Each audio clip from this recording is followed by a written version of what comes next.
downticks in something other than a neutral frame of mind? Fears. Our fears are one, but basically our interpretations, right? That tap us into our fears. Our interpretations that tap us into our fears.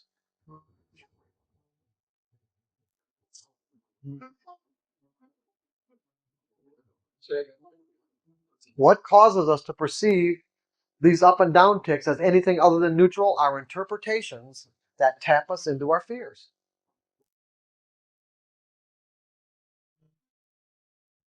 Here, I'm long this market. The market is giving me exactly what I want. I get 2 or 3 down ticks in a row. My interpretation taps me into my fear that the market's going to take my money away. Now, these ticks are no longer neutral. So far, these ticks haven't given me any indication at all that, let's say, whatever trend this is forming has been violated. Or even based on my rules that say, I've got to let this play itself out to tell me, what the possibilities are. Am I willing to accept the risk of finding out? Well, obviously, if I'm ready to jump out of this trade right here, then I have really not accepted the risk. But the point that I'm making is that now the downticks take on something other than a neutral, let's say, valence. Now they're either overly negative, or maybe even overly positive. How many of us have been in winning trades that think that, it's never going to end? How does that happen?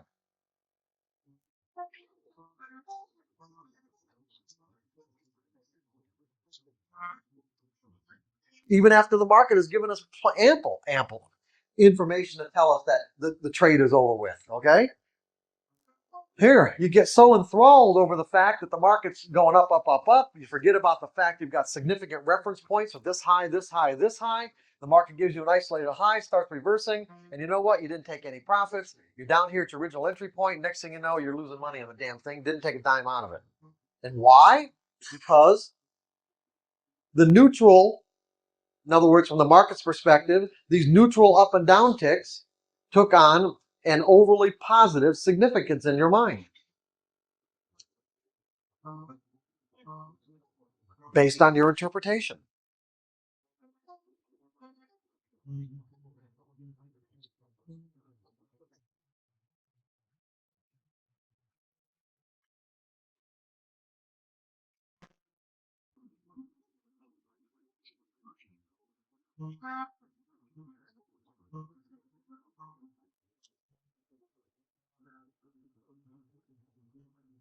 So if we want to create consistent results, we're going to have to, let's say, be able to trade from a carefree, meaning lack of fear, a noticeable absence of fear, carefree, objective state of mind. And what do I mean by objective? Remember, we talked about that yesterday too. We're going to go over it again, but just what do I mean by objective? You remember the example I gave you yesterday? Anybody tell me? Having access to everything you've learned? Because when you're operating out of a state of fear, what happens? Do you remember the principle? What's it? Okay, go ahead, Jeff. What? You look in information that you can. Yeah, fear does what? Narrows your focus of attention, right? To what you fear the most. Right. Narrows your focus of attention. Now, the interesting part about in our normal daily lives, if we're afraid of something, our focus of attention will narrow to the point where we're focused exactly on what we're afraid of. But in the market, since the market, it's kind of a little bit different in the markets because the markets give us both upticks and downticks. And if I'm afraid of one of those, if I'm afraid of the downticks for whatever, because I'm long, then in this case, what fear does is cause me to place an inordinate amount of significance on the upticks. So in essence, what I'm doing is avoiding the significance of the downticks. My mind will do that for me automatically. I don't have to think about this. This is an unconscious mechanism. It isn't any different than the example I gave you yesterday. This is a hot burner. I accidentally put my hand on it. My hand comes off. I don't have to, there's no internal arguments. I don't have to think about this. I don't have to make a decision about it. It happens automatically because of the way our minds are wired.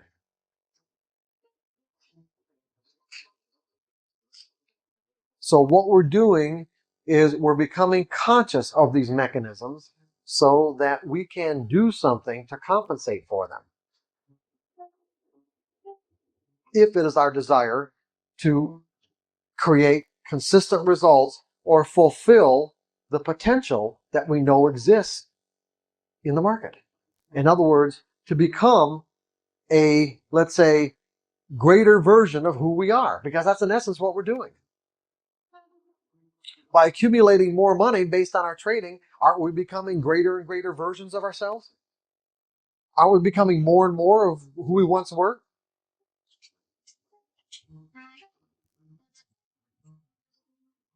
Because as you accumulate more money, what are you going to do with it? You might hoard it, but then again, you might spend it. And as you spend it, you're just, you're creating something different. You're creating something other than who you once were, based on ways you can express yourself that you may not have been able to express yourself in those particular ways because you didn't have the amount of money that you have now.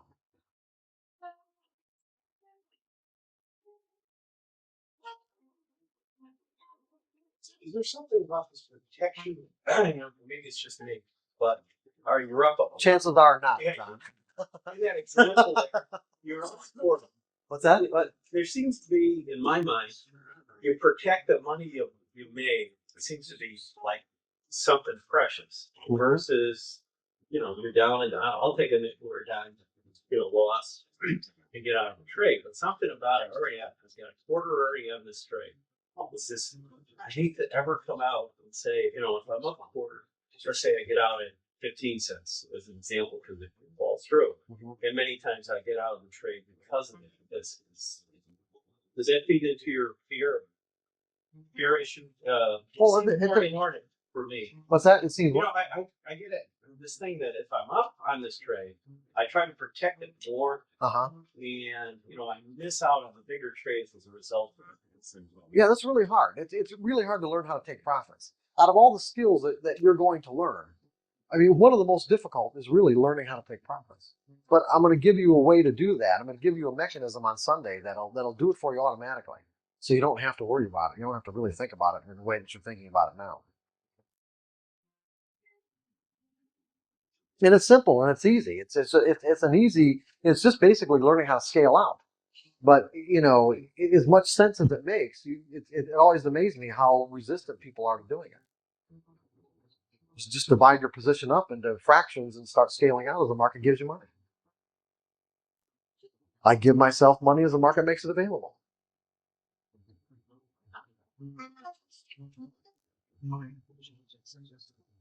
Then if it comes back to your entry point even, it's like you still have a fraction of your position on.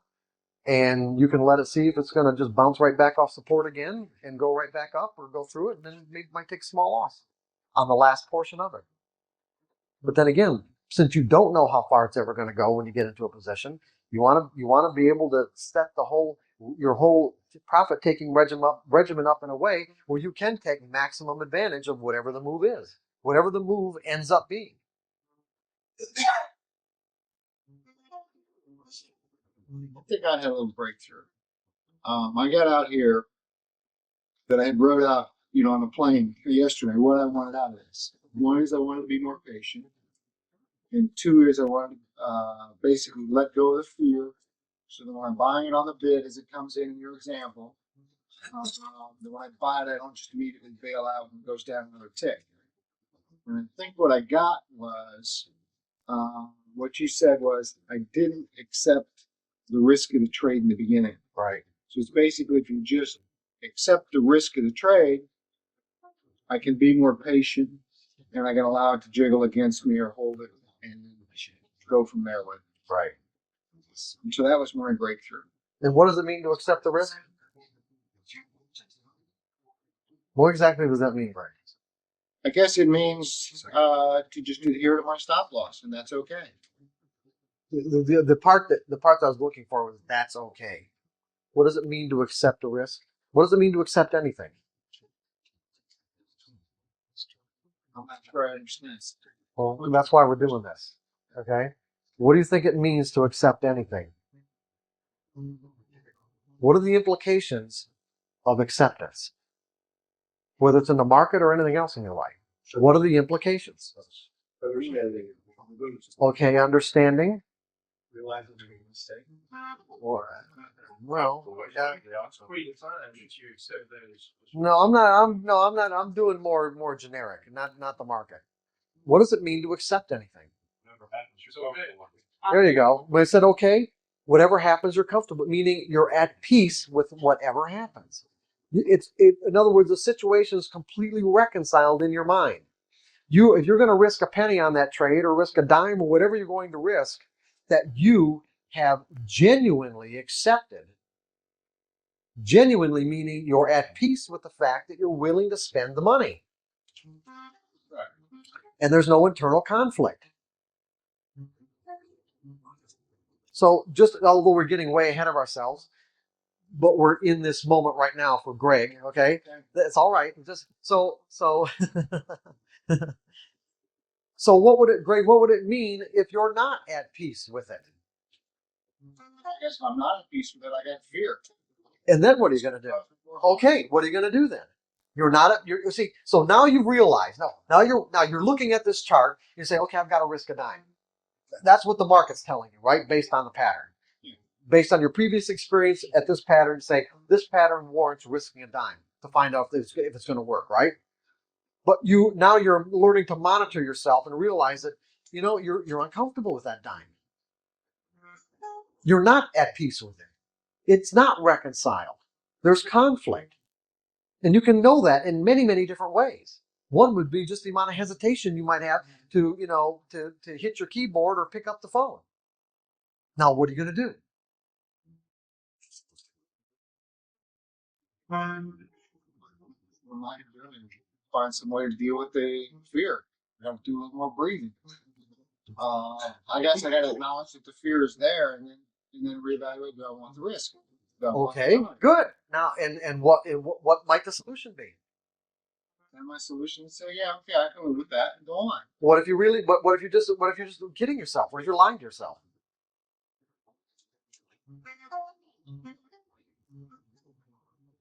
Because if you're uncomfortable in the first place, chances are, just by you saying, okay, I can live with this, isn't going to do it. It may, but chances are it might not. What would really do it? What would really get you comfortable? I guess just trust in myself that I know that if it goes down, it's down. No. What's going to get you comfortable? Only if it goes my way. I don't know.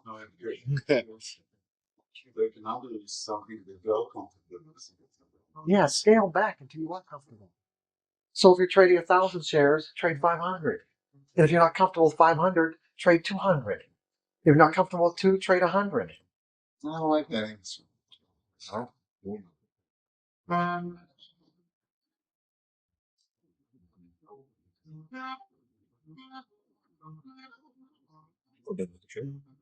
Yeah, don't put the trade on. The best thing would be, in that case, is just don't put the trade on. If you can't get comfortable with the risk, when you're completely reconciled, then either don't put the trade on or scale back until you are comfortable, until you make it a carefree situation. At 1,000 shares, risking a dime, that's only $100. I mean, that's not, realistically, we're not, these numbers are probably not what you do, but at 1,000 shares, risking a dime, it's, you're uncomfortable. And you can't get comfortable. In other words, you're being honest with yourself, and you can't get to that really carefree space. And so if you scale back to, let's say, 750 or 500 shares, and it becomes virtually meaningless to you, like, that's probably why you don't like it, because it's virtually meaningless. But at least you're in a carefree state of mind, and you're participating. and you are participating. It's also a good way to reinforce whether or not your idea will play. Exactly. What difference should it make, right?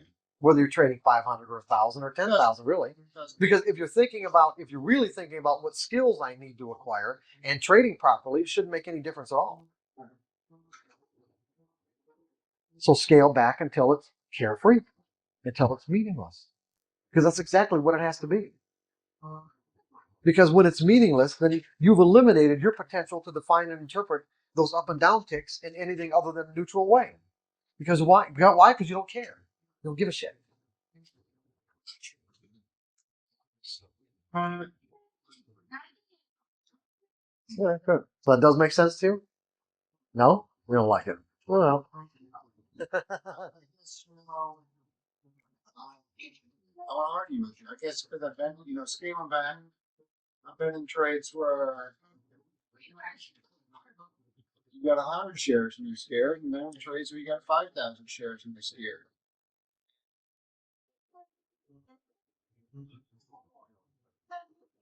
I can see situation. I can completely agree with you. You got 100 shares and you're scared because you don't trust the pattern, even though you're only trading 100 shares. You're in a 5,000 shares because you're scared because 5,000 shares you're risking too much in relation to the amount of equity that you have. In any case, you're still you're well. Let's put it this way: you still have the potential to make trading errors because you're afraid. Now, I'm not saying none of these trades are going to work out. Any one of them could work. Well, I think maybe what it is because I've been borrowing for 10 points and I have reason to get up 100 shares.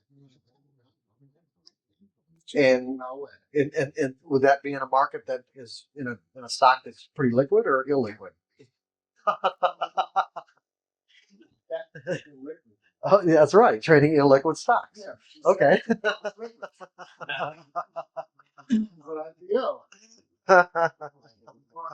What?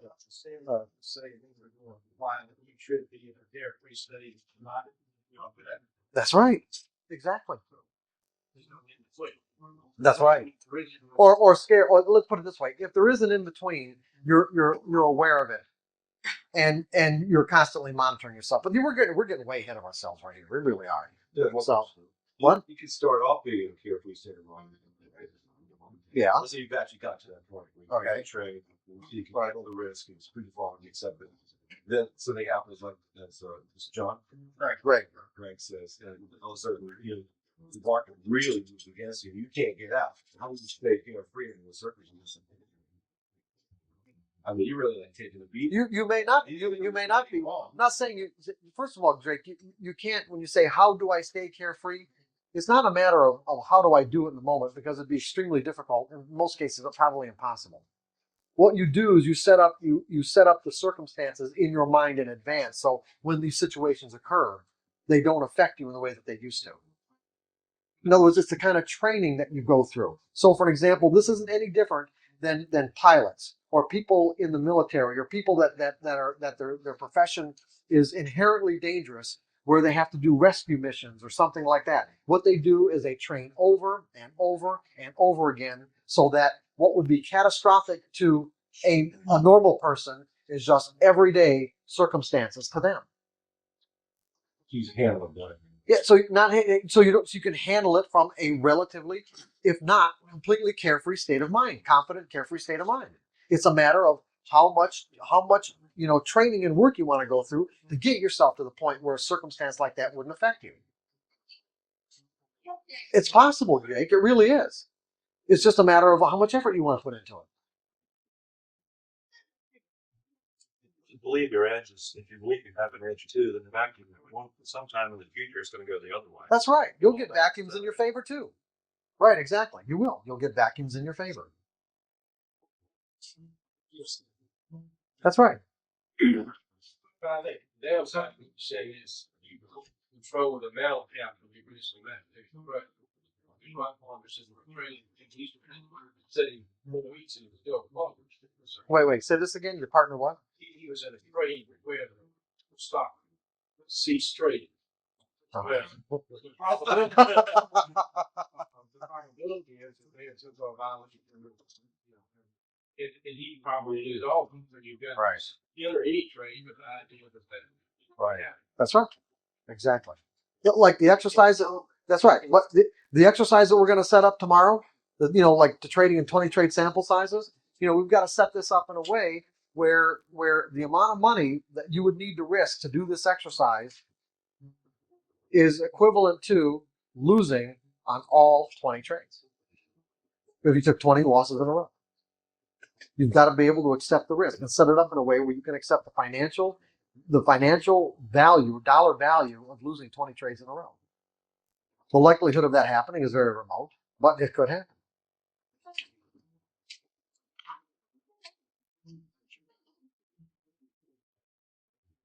At least from my perspective, I get one reaction because I'm trying to guess the market. I'm trying to find the bottom within the market.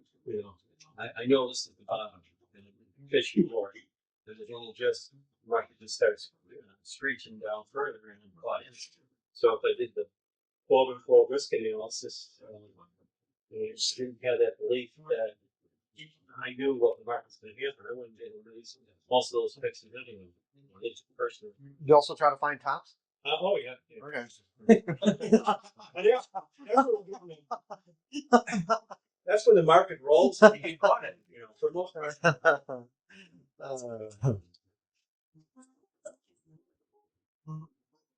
How are we doing time wise? What time? So almost 9. 10 to 9.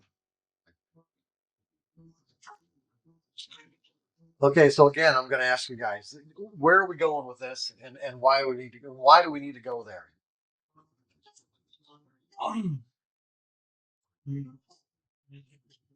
It goes back to changing your perception of your beliefs, or I guess rewiring your beliefs. And the reason we need to go there is you're not going to achieve what we truly want to until you address that. Okay. Right. So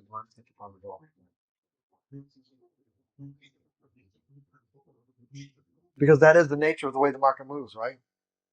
See, when we're dealing with people, interacting with our family and our friends, based on what they believe and what we've learned about the nature of the way they express themselves, we can pretty much count on what they're going to do and under what circumstances they're going to do it. And when they deviate in their behavior, we can chastise them for it, can't we? Right? We can, and like sort of like a rubber band, and snap them right back if that's what if that's what we think is appropriate, and we're inclined to think that way.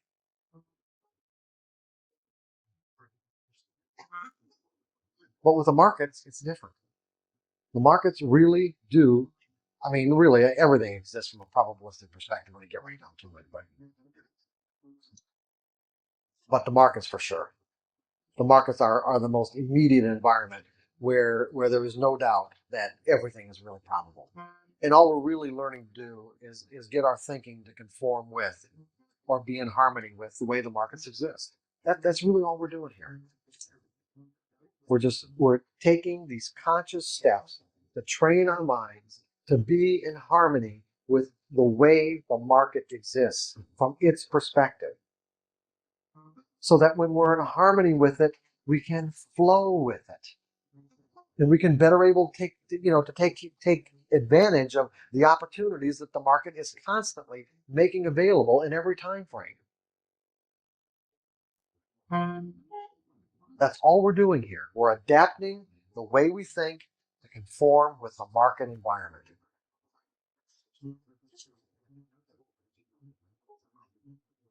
Because we know that the way we think now doesn't work real well.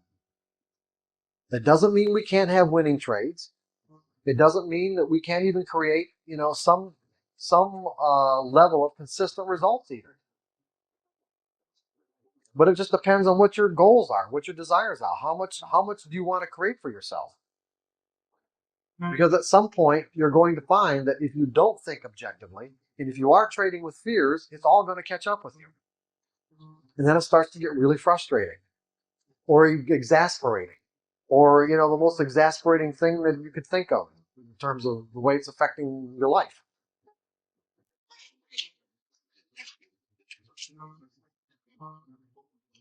Because until you understand the nature of beliefs and how they operate on our perception of information and behavior, all of it seems mysterious.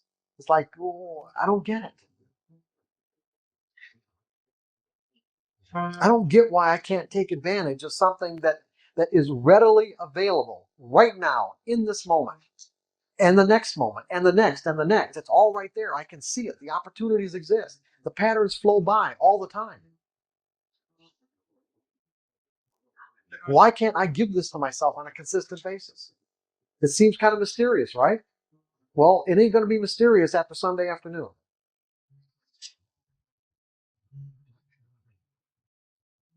You'll know what you need to do. I guarantee you that. You will know what you need to do.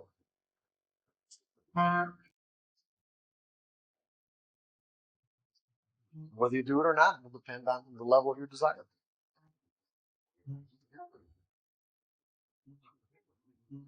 Just like anything else.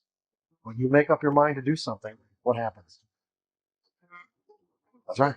When you really, genuinely make up your mind. Now, what does that mean when I say make up your mind? Not necessarily. When you make up your mind, basically, the implications are you make up your mind with so much energy, with so much conviction, that you have literally wiped away all the other conflicts. Now, think about what I just said. When we make up our minds about something, that's what that implies. When we make up our minds about something, we're doing it with so much energy and so much conviction that we literally,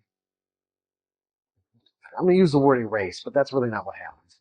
We literally, let's say, take all the other conflicting energy that may exist in our mind and neutralize it so that we can now step into that experience without any conflict, without any problems. Because when there is no conflict, when we are acting out of a belief, an unconflicted belief, do we have any problems behaving? Do we have any problems doing exactly what we need to do? So if my desire is to step here, my desire and my belief and my ability to do so are in complete harmony. There's a complete level of correspondence, and therefore I can take that step. Makes sense, right? My desire and my belief are in complete harmony with one another. There's a 100% correspondence. If my desire is to step there, but I have conflicts about what it means to step there, well, what's going to happen? I might not be able to step at all. I might only be able to take a half step or a quarter step and think to myself, well, there's nothing there.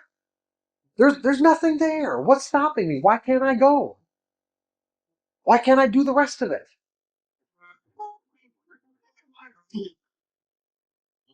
Because mental energy is tangible. See, there might not be anything physically impeding my progress. So there might not be anything in the environment that says I can't do that. And that's why trading is so frustrating, because there's nothing in the environment stopping us. There isn't anybody saying no, no, no, no, no, like when we were kids. Or in a corporate environment where you have ideas and there's somebody above you saying, no, no, no, that won't work, or that's ridiculous. That doesn't make any sense. I don't like it. See, there's none of that. And now we have direct access to the markets electronically. We don't even have to pick up phones anymore. We don't even have to listen to a broker anymore say, oh, you really want to do that? Are you sure? It's point and click, point and click. Instantaneous feedback, instantaneous fills. Couldn't be better than that. It couldn't be easier. It would be something, Mark. So whenever you step into something with 100% conviction, you erase. Oh, you erase all the conflicts. When you make up your mind, making up your mind implies that you're doing it with so much energy and so much conviction that you're basically erasing any other conflicting energy that's inside of you.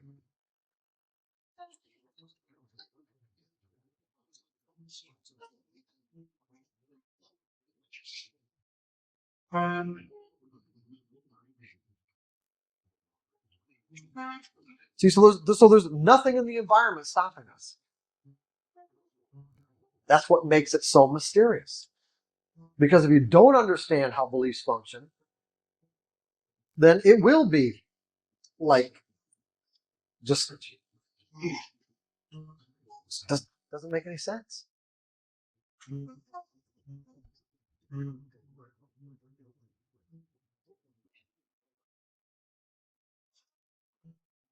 So that's why we're going to learn about beliefs. Or I'll give you another example. It would be who has seen situations where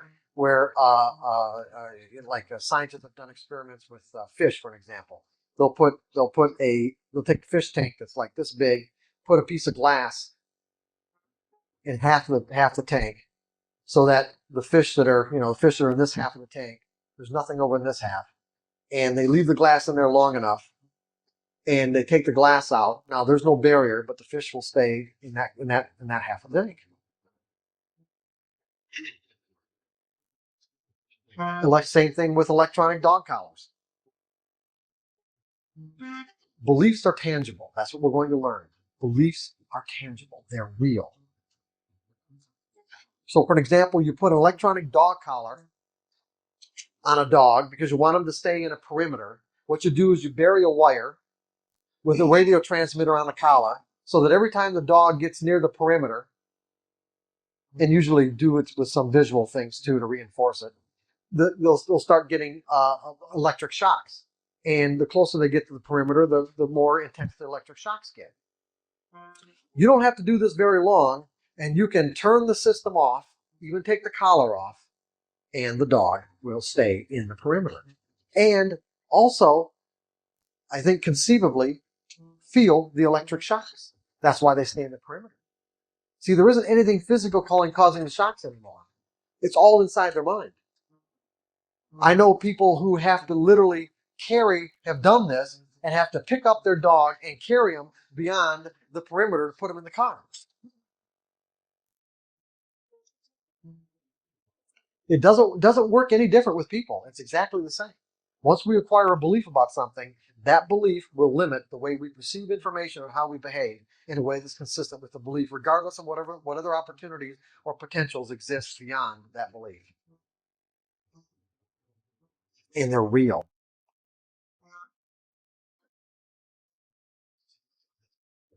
So let's take a break. And we'll. Okay, so we're ready, right? Go ahead, Greg. I have a question. Greg has a question. Good.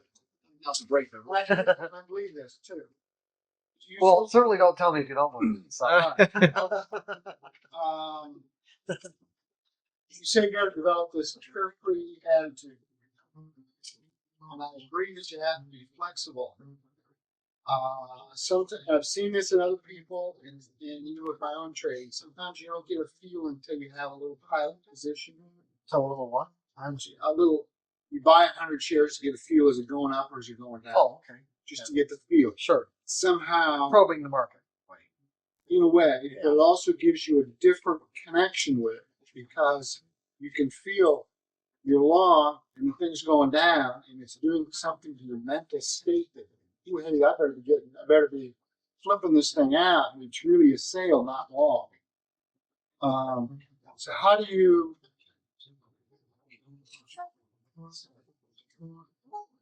I've seen people, arbitrarily, they don't, they come back from lunch and they just immediately within 3 minutes put on a position because they want to get the feel again. Sure.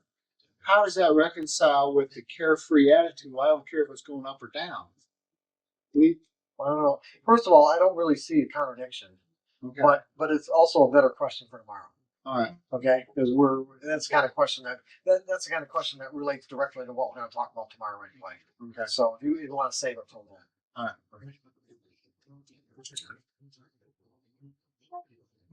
We'll just wait till John's done.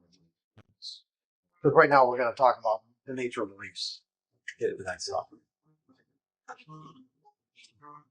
Since we know exactly why we're doing this, right? Everyone, we're all together on this. We know exactly why we're going to talk about beliefs. So I sure hate to talk about it when everyone doesn't know exactly why we're doing this.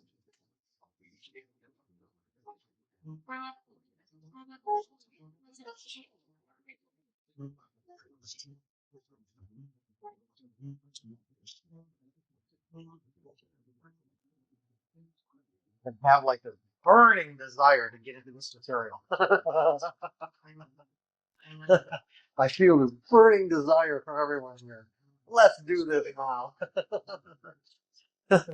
I have yet to encounter an audience that that had that burning desire to do what we're about to do. Anyway, let's do it. Okay, we're going to talk about the nature of beliefs. Interestingly enough,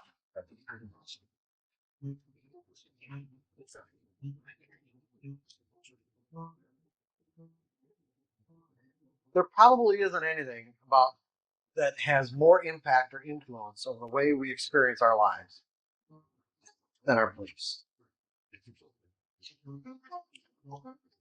And interestingly enough, if I were to say, well, let's just do an inventory.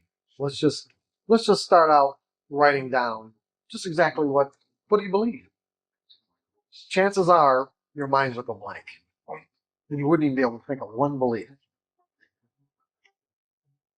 Now, I mean, then you start thinking about political beliefs and religious beliefs and things like that. But the point that I want to make is that, like I said, beliefs, there isn't anything that has more of an impact on the way we experience our lives than what we've learned to believe. And yet, we don't normally go about our lives thinking about the impact of what we believe on how the way in which we experience our lives, the way in which we experience our lives. In other words, think of it this way. We weren't born with any of our beliefs, were we? Right? Did anybody think that we were born with any of our beliefs? Every single one of our beliefs were acquired in some way or another. And regardless of how they were acquired, it's like they cause us to experience our lives and the world in a way that's consistent with whatever was instilled in us. And in many cases, what was instilled in terms of what we believe was done so not at our conscious direction, and certainly not from a conscious choice. But yet, these beliefs that were instilled still have this major impact on how we live our lives, regardless of whether or not we want to live our lives that way. Because there can be a huge difference between what we learn to believe and the way we want to express ourselves. So just as a little bit of an overview, it's like beliefs have this major impact, and yet it seems like we know nothing about them. Now think about this. It seems like we know nothing about our beliefs. I don't mean any specific belief that we might have about the nature of the way the world exists or our relationship to it. I mean just about the characteristics of a belief. We know a lot about the physiology of our anatomy. We know how our eyes function and how our ears and our hands and our arms and our legs and our muscles and our internal organs. Scientists have been dissecting bodies for years. And it just seems like it's only lately that even the psychiatric community has started to focus on specific beliefs instead of personality traits or personality characteristics. Because our behavior is definitely influenced by a combination of both. And you could say that personality characteristics are, in some cases, probably genetic. In other words, our behavior is a function of both camps, meaning environment and genetics, what we've learned to believe in relationship to the kind of inherent characteristics that we were born with. Because we're definitely born with certain filters about the way we interpret information. Those are just basic filters. Some children seem to need more attention than others. That's a filter. Some children seem to be more outgoing than others. That's a filter. Some children seem to be more inquisitive than others. That's a filter.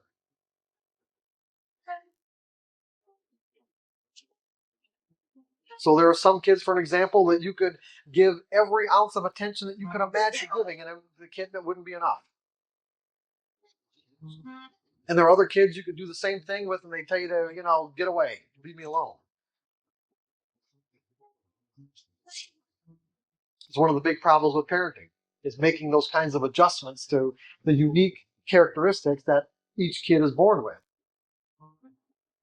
And what always kind of amazed me is how when it's kind of the first reaction of parents when they find out that their children are individuals, that they really are individuals, and that the next kid, if they have more than two, is different than the first. But that shouldn't really surprise us, right? Because how are our minds designed to think? Our minds are designed to associate. So what's going to happen is that when the second child comes out and into the world, our mind will automatically associate the second with the first, making the two identical because of the similarities, and then only to be shocked to find out that, oh, this is a different kid. In some cases, it'd be completely different. Does that all make sense now? Why parents would be shocked? Because of this automatic association mechanism. And everyone also too, keep in mind, because something I didn't say before is that everyone's mind has a different, let's say, toleration levels, let's say, for what's similar or dissimilar. Meaning that we can take something that's going on right now in this moment that has similar characteristics or properties than something that's in our mind. How similar it has to be to make it identical in our mind is all different based on the individual. In other words, it seems to be different tolerances for that kind of similarity or dissimilarity when the two get connected in one and the same. But I'm going to go into more detail on that in a second anyway. So what I was saying before is that beliefs have certain properties and characteristics. It doesn't really matter what the belief is. They have certain properties and characteristics. And if we're going to learn to work with our beliefs so that we can control our perception of how we perceive market information, remember what we want to do? We want to control our perception of information so that we no longer have the potential to perceive the up and down ticks as threatening. Then we've got to understand how they work. So we're going to get into like a mini psychology course here for the next couple of hours so that you have this kind of basic understanding of how beliefs function so that you know how to work with them.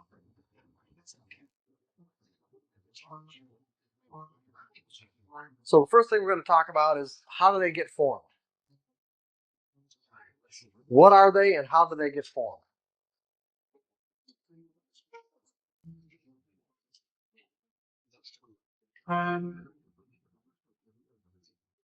Anybody got any ideas? Their experiences. Okay. Now, when we talk about experiences, what are we really talking about? Let's look at the most fundamental level, because that's what we have to do. Just life in general, day-to-day activity. Day-to-day activity, but look at it like when you're talking about an experience, like what is an experience? What is it? Well, okay, perception and feedback, but aren't we connected to the external environment? In other words, like anything inside my skin, let's say, or let's say I'm going to say inside my mental environment can be or is different than, I want to make a distinction between the two. Our mental environment and the outside world. We're connected to the outside world through our five senses. I'm connected to this external environment through my eyes, my ears, my nose, sense of touch and taste. What happens, and the external environment acts as a force. So we could say, let's categorize everything outside, regardless of what it is, as a force, expressing itself. Everything outside is expressing itself. Everything in the external environment. I still perceive. Okay, but see, you could say, is the hot stove? How is the hot stove expressing itself? Perception. No. Think of it from the stove's perspective. How is the hot stove expressing itself? Neutral. No, it's not neutral. No. But it doesn't care. It may not care, but it's not neutral. Not neutral from our perspective, anyway. How is the hot stove expressing itself? As heat. It's energy. It's heat. It's expressing itself as energy. That's what I want to get at. There's this cause and effect relationship between ourselves and the environment.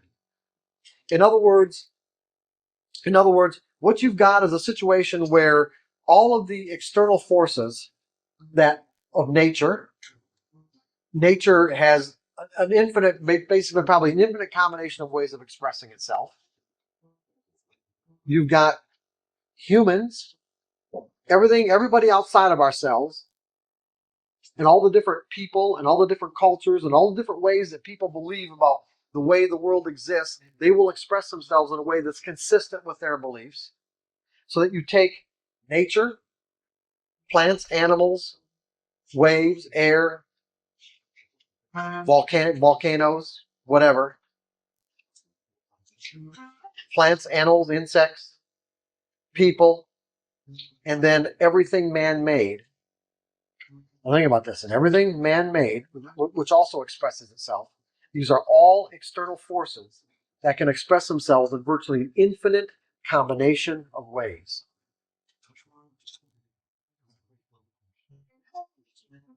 And there is a cause and effect relationship between ourselves and the external environment, so that we're connected to these external forces, so that these forces have an impact on our senses, and as a result, get transformed into electrical impulses of energy and stored in our mind.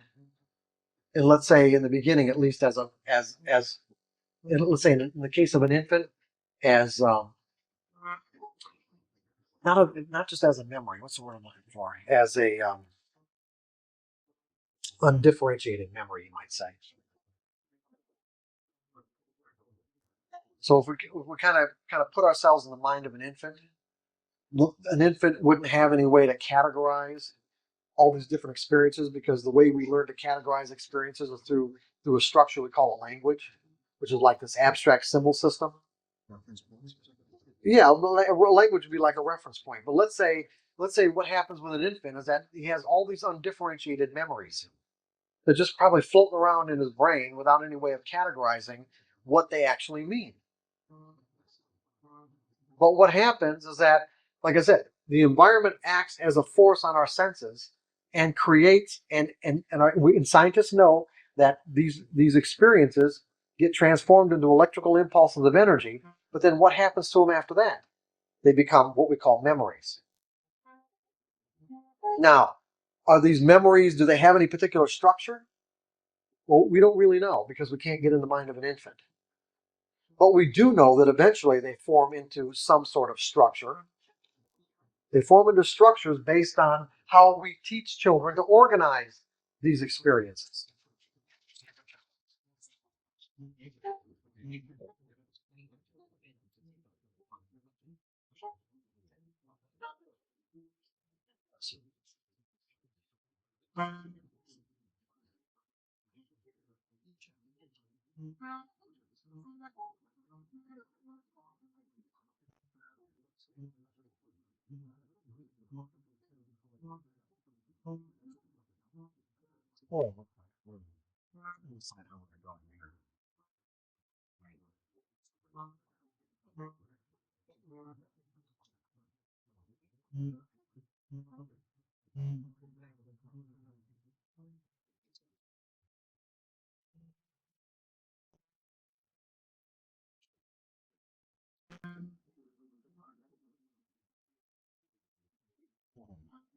So what we have is, when you look at a language, for an example, a language is nothing more than, like I said before, an abstract symbol system. So what we have are words, that we have letters that form into words like this. What does that mean? So we know it has meaning because it's something that we've learned, okay? We have, let's say,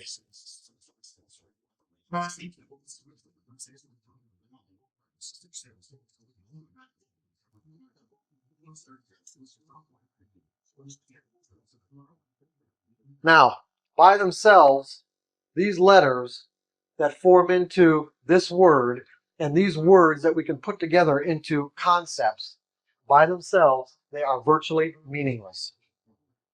They're just scratches on a piece of paper. If this were a foreign language that none of us knew how to interpret, what would it mean to us? Absolutely nothing. If they were Egyptian hieroglyphics, what would it mean to us? Absolutely nothing. But these are words that have a meaning in each one of our minds. How do those meanings occur?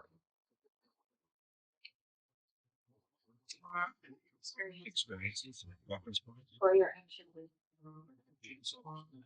What's that? Go ahead, Mitchell.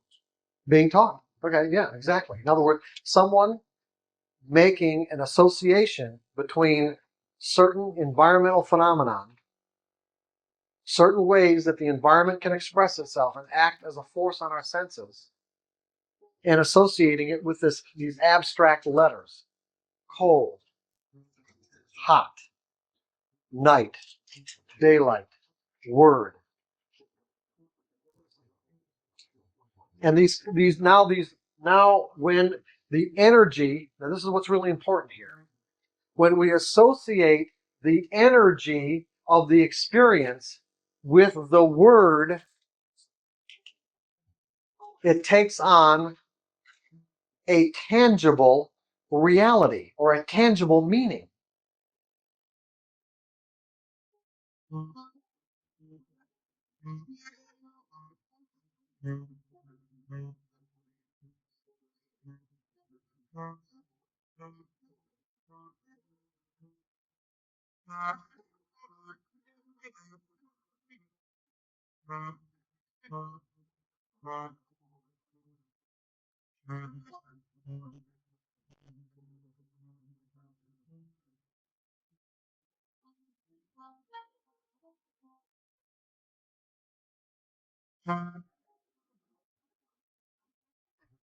So it just isn't an abstract word any longer. It now has the potential to act as a force on our senses from the inside out. Most everyone just naturally assumes that the environment expresses itself as a force on our senses and that the energy flow is one way. The environment acts as a force. We perceive that force through our senses and, as a result, affected by it. I touch an ice cube, it is cold. I touch something hot, it is hot. I see darkness and no sunlight, and it is night. But what allows me to recognize all this as cold, hot, night is the fact that the cause and effect relationship reverses. Meaning that once something is, let's say, installed in our mind and associated with these particular words or concepts, then the words or concepts take on the quality of the experience itself. Are you guys with me on this, sort of? So an abstract concept like word, just a word,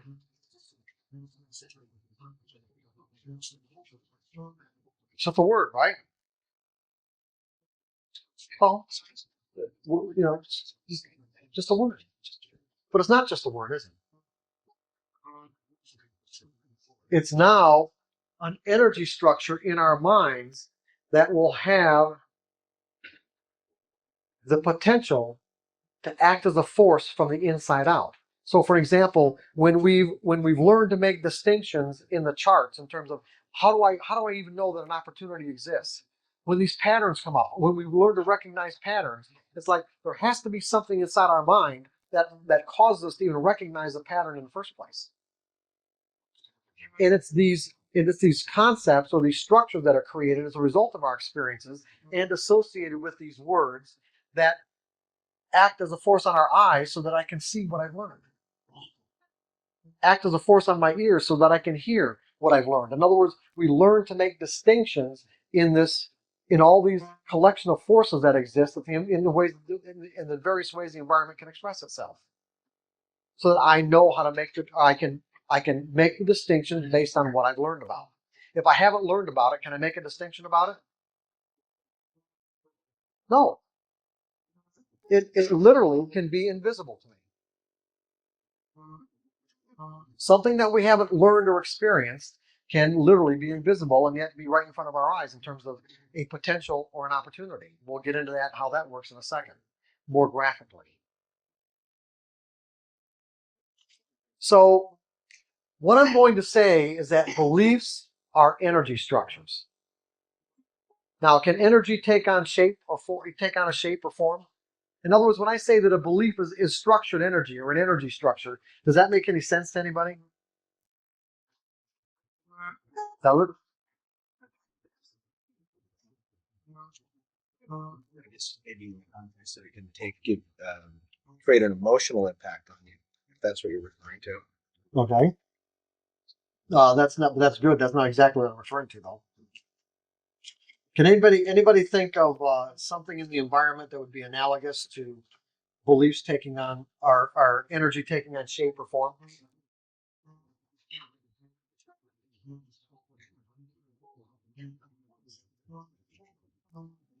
What's that? Oh, well, okay, Adam. What do you mean, Sean? The energy is there, but it's not actually a form that you can actually see, but you know the energy is there. Okay. What would be something analogous to that? Match. What? A match. A match? I don't know about that. What, lightning? Well, but light. Well, yeah, you're right. Lightning is, yeah, you're absolutely right. Lightning is not made of atoms and molecules, right? Okay, good. What else? Yeah. What? Yeah. Yeah. Revolt I did revolt of motion.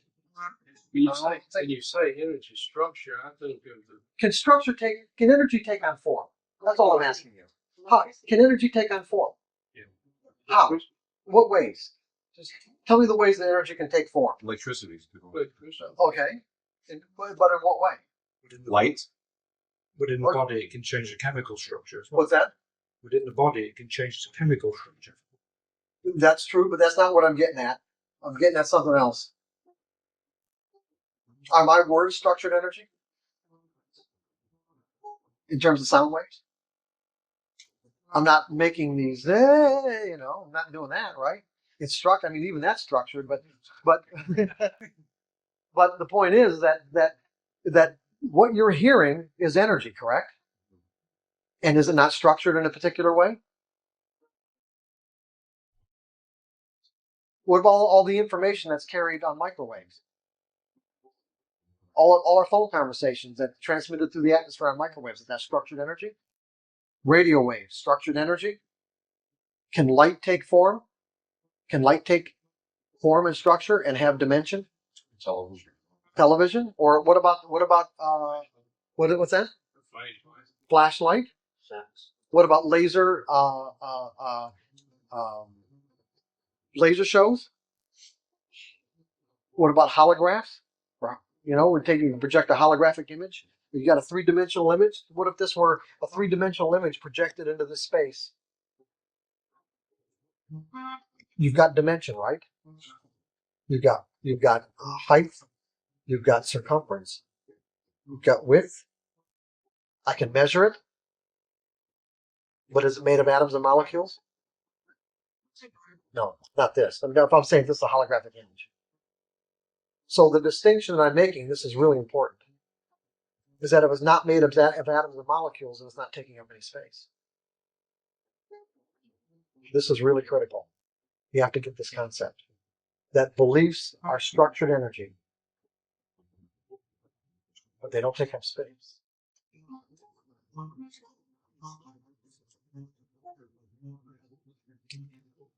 Now, how do we know that beliefs aren't made of atoms and molecules?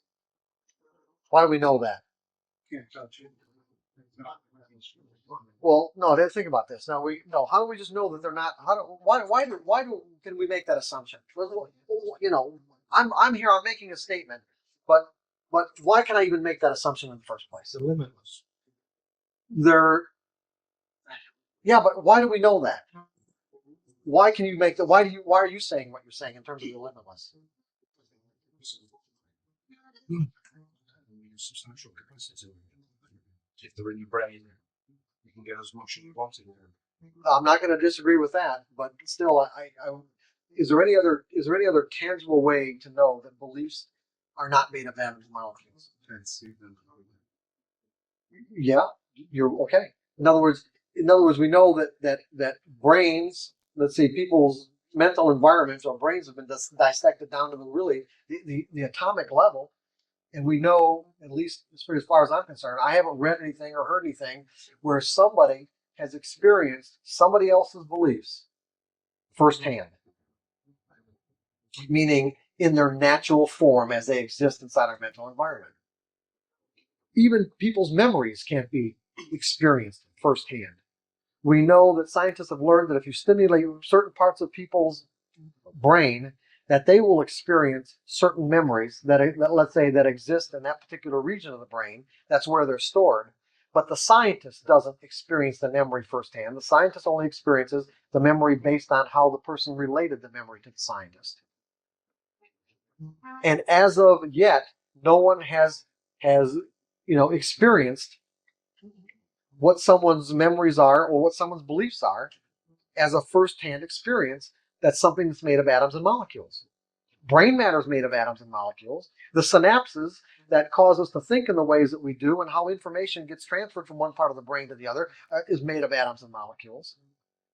But the actual information that's transformed back or transported back and forth into different areas of our mind don't seem to be made of atoms and molecules.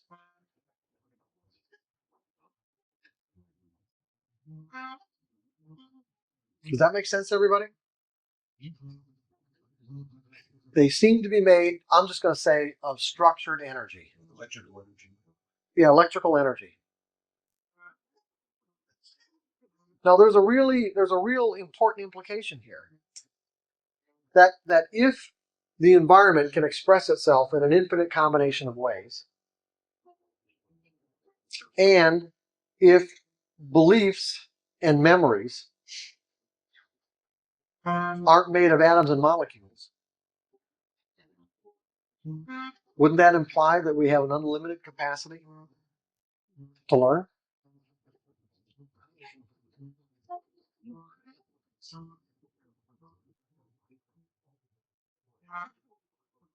But what keeps us from learning everything there is out there to learn? What keeps us from making every possible distinction there is to make? Beliefs. That's right, our beliefs. What we've already learned.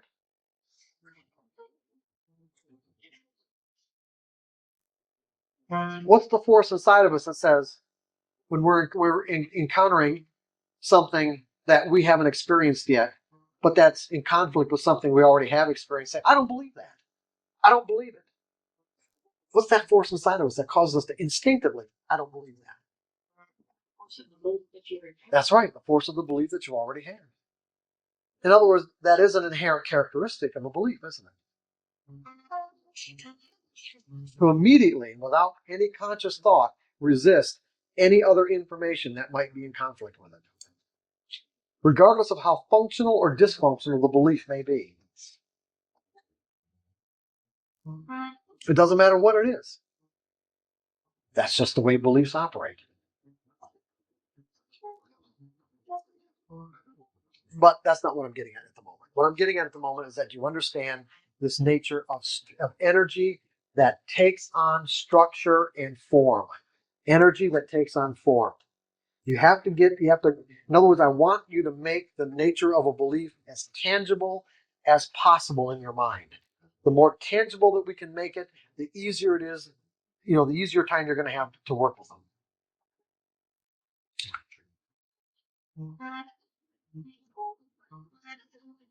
There's something else analogous to structured energy that's probably the best example that there is, and that's dreams. Aren't dreams structured energy? If dreams, let's say presumably, if they're taking place within the confines of our skull, how could that be possible? If it weren't for the fact that energy can take shape but not take up space. Because in dream landscapes can be as real as physical reality. They can have all the dimension of physical reality. We can be in rooms, we can interact with people, we can be outside. And yet, how could all that be possible if it's all taking place inside of our mind, if it weren't for the fact that energy can take form but not take up space? Does that make sense?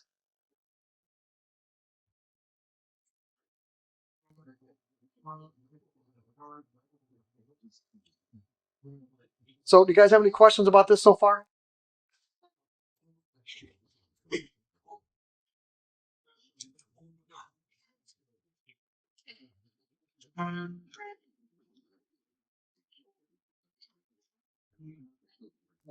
Where are you in the book?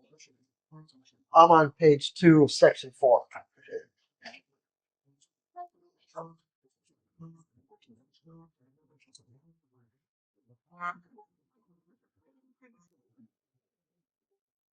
So, what beliefs do is once we acquire one, they reverse the cause and effect relationship that we have with the environment. Meaning that instead of the environment acting as a cause, as it's expressing itself. Remember, the environment is just energy. We can really just boil everything that happens in the external environment as simply energy expressing itself in some particular way, whether it's nature or other people. It's just the environment expressing itself in some particular way, acting as a force on our senses. Once we acquire a belief, the cause and effect relationship reverses, meaning that now what happens is that energy gets interpreted in a way that's consistent with what we believe. It gets shaped.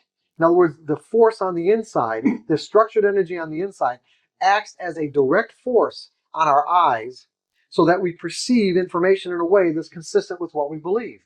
It acts as a direct force on our ears so that we hear information in a way that's consistent with what we believe. On our sense of touch, taste, and smell, so that when I touch this, I know that it's a marker. I can feel it. That's the concept, this structured energy in my mind of a marker so that I recognize what this is.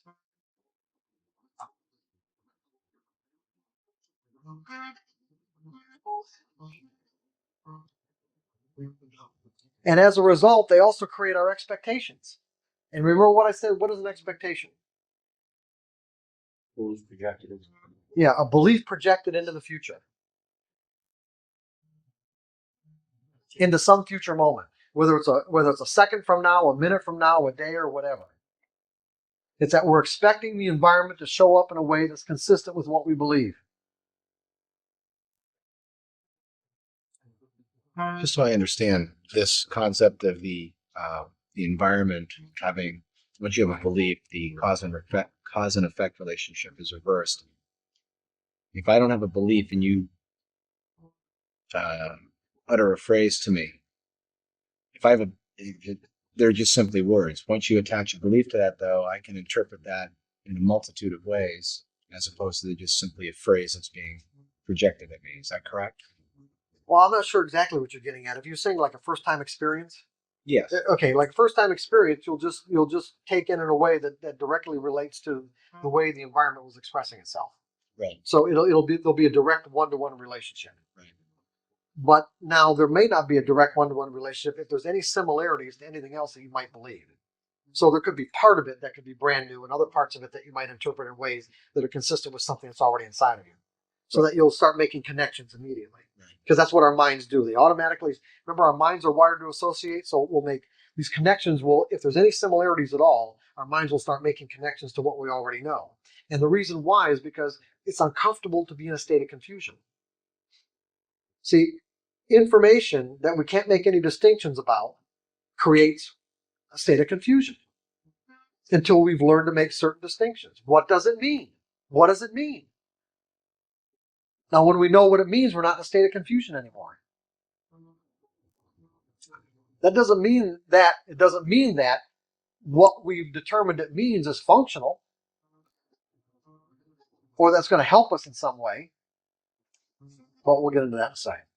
I'm getting ahead of myself. So, what do beliefs do? They manage our perception and interpretation of environmental information. They create our expectations. They determine what actions we take or how we decide to express ourselves. Now, think about this. Behavior expressing ourselves requires energy.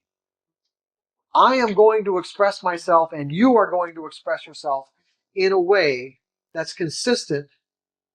Your outward behavior will be consistent with the energy that's inside of you. It's that simple. It can't be really any other way. And the energy is inside of you how that energy is structured are what you believe, or is what you believe. Now, you may not know what you believe, meaning that you may not have taken the time to say that or to extrapolate your behavior and say that, for me to behave this way, this is what I need to believe. Or for me to behave in this circumstance, this is what I have to believe. But that's not a very hard thing to do. In other words, in the consulting, coaching business that I've had for many years, that's exactly what I did do. You could just describe to me what you did, under what circumstances you did it, and it got to be very easy to extrapolate it into this is what you would have to believe to behave this way under these circumstances. It takes energy to express yourself.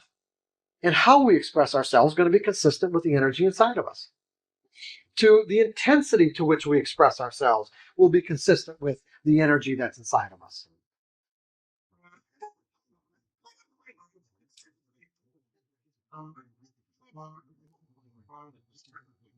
And in terms of our expression of our behavior, it will be a function of basically two broad categories: our beliefs in relationship to these kind of genetically encoded behavior characteristics that we came here with, and how they interact together.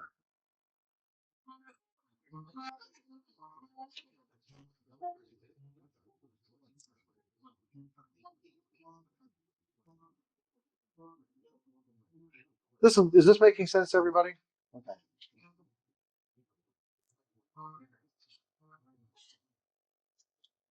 So they determine what action we take and how we decide to express ourselves, and also how we feel about the outcome. So if I'm interacting with the environment in some way, you can say that I have a particular reason or purpose for doing so. Meaning that our desires, our needs, our wants, our goals, our aspirations, they're generated from within and usually fulfilled out there. You with me on this? No?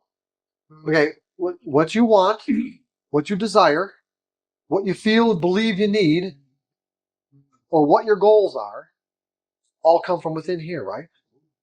Okay? From, let's say, a number of different factors that go into formulating what your goals are or what your desires might be. Your desires could also be, a combination of your let's say, genetically encoded behavior characteristics, those kind of filters that we're born with, in combination with what we've learned to believe.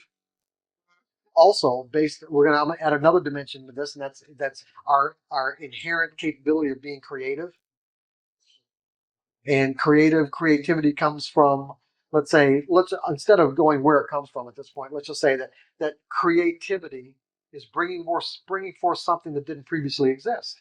Now, it doesn't mean it didn't exist somewhere else in the world, or someone else's life, or in someone else's mind, but we do have this inherent capability of being creative, in that our thoughts are not bounded by what we've learned to believe.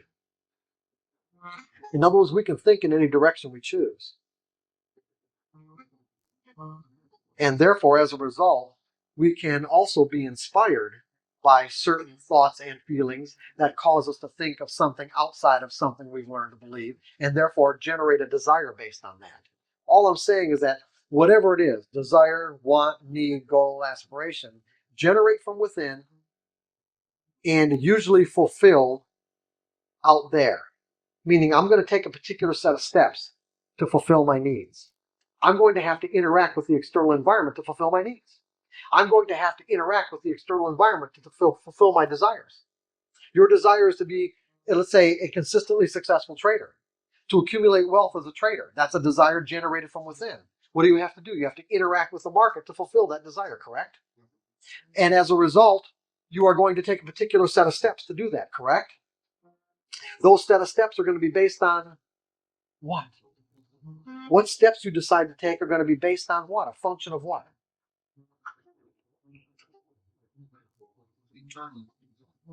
No, come on.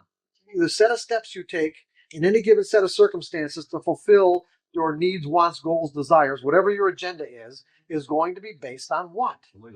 Your beliefs. What you think works, right? What you think works. what you have learned to believe works.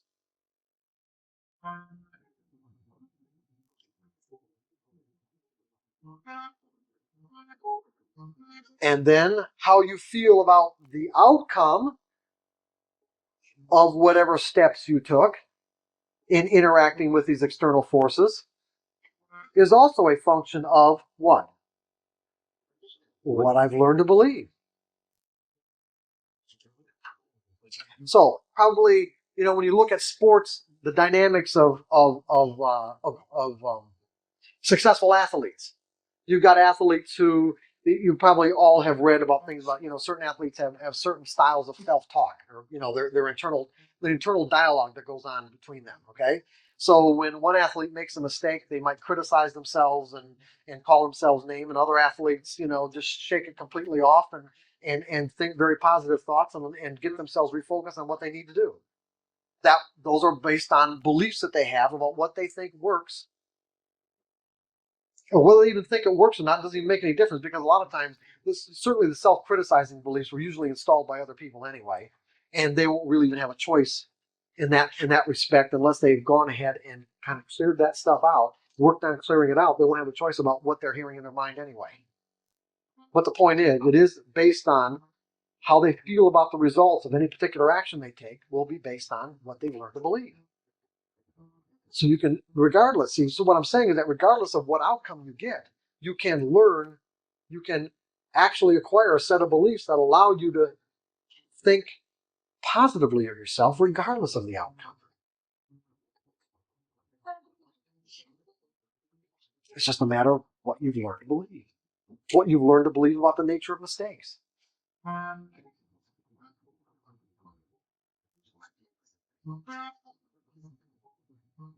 Okay?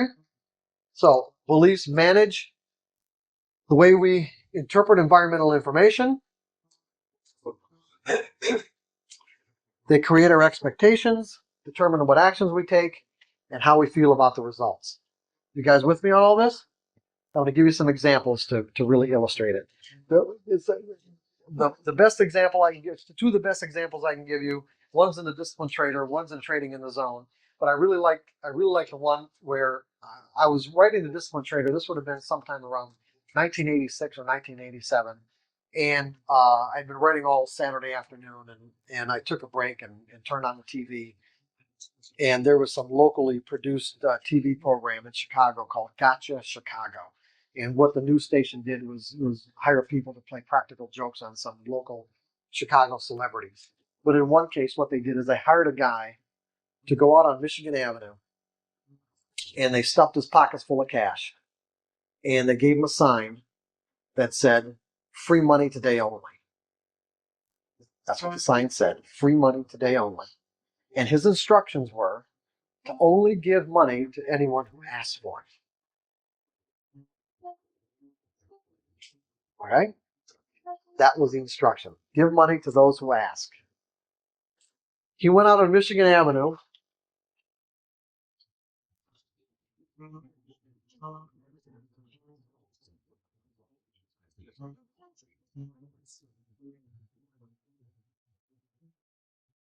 Okay, free money. Michigan Avenue is very busy. And how many people do you think asked for the money? You read the book. For those who didn't read it,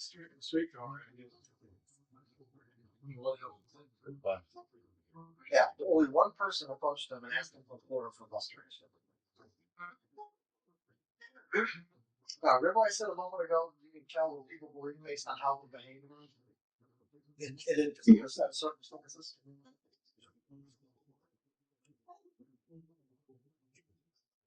We could presume? Let's make some assumptions. We make assumptions. First of all, people could read the sign that said "free money today" over.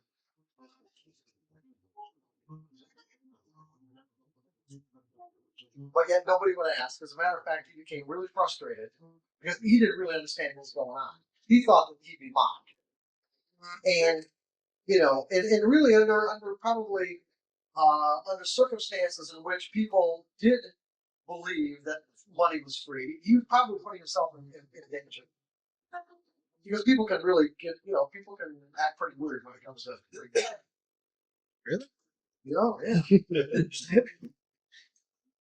So he got real frustrated with this whole thing, and he even went up to somebody, some guy, who was just, he had a suit on, carrying the briefcase, and he walked up to the guy and said, "You would you like some money?" The guy said, "Not today." And then he screamed out, "Well, how many days has this happened?" The guy just walked around. Another thing I noticed was that people were taking, going out of their way to take a wide path around this guy. Let's break down the dynamics. What's going on? Well, leave it exactly. Yeah. Like the city Give away free money. Yeah. Well, can we assume that the people that walked around him? First of all, what assumptions can we make about money? What does money mean? didn't grow on trees. You have to work hard. It doesn't grow on trees. Work hard, doesn't grow on trees. Can money have a pretty can money have a great deal of significance in most people's lives? Absolutely. There's a big attachment, emotional attachment to most people. So what can we assume? Now, in this case, we say that the environment was expressing itself in a way. In other words, what it was representing, the sign represented the truth. The sign represented the truth. The money was free. And yet, this is what I was talking about how opportunities and certain distinctions about the nature of the environment can be invisible. The people that made the decision to walk around this person to actually take a wide path, what would that tell you about what they believed in that moment based on how their beliefs were causing them to interpret that information? That's crazy. There's no such thing as free money. There has to be cash. That's right. Probably no such thing as free money, and the guy could be dangerous and crazy. In other words, if the money were really free, he would already be mobbed. Otherwise, this guy must really be a nutcase, and therefore, I should take a wide path around him to avoid the possibility of coming into contact with him. Now look again, let's break down the dynamics. I don't believe that free money exists. Okay, that's basically what they're saying. In other words, the environment can express itself in an infinite combination of ways. Remember that? And even though free money is unlikely, free money is rare. In this case, it was real. It existed. And other than one person, nobody could perceive the existence of what was real from the environment's perspective. So if I'm operating out of a belief that free money doesn't exist, how will that act on my perception of information? Because what I have is a contradiction. I have a contradiction. I'm operating out of a belief that free money doesn't exist, and yet I see a sign that says free money. That is now I'm dealing with information that's in complete conflict with my belief that free money doesn't exist. How do I reconcile the conflict?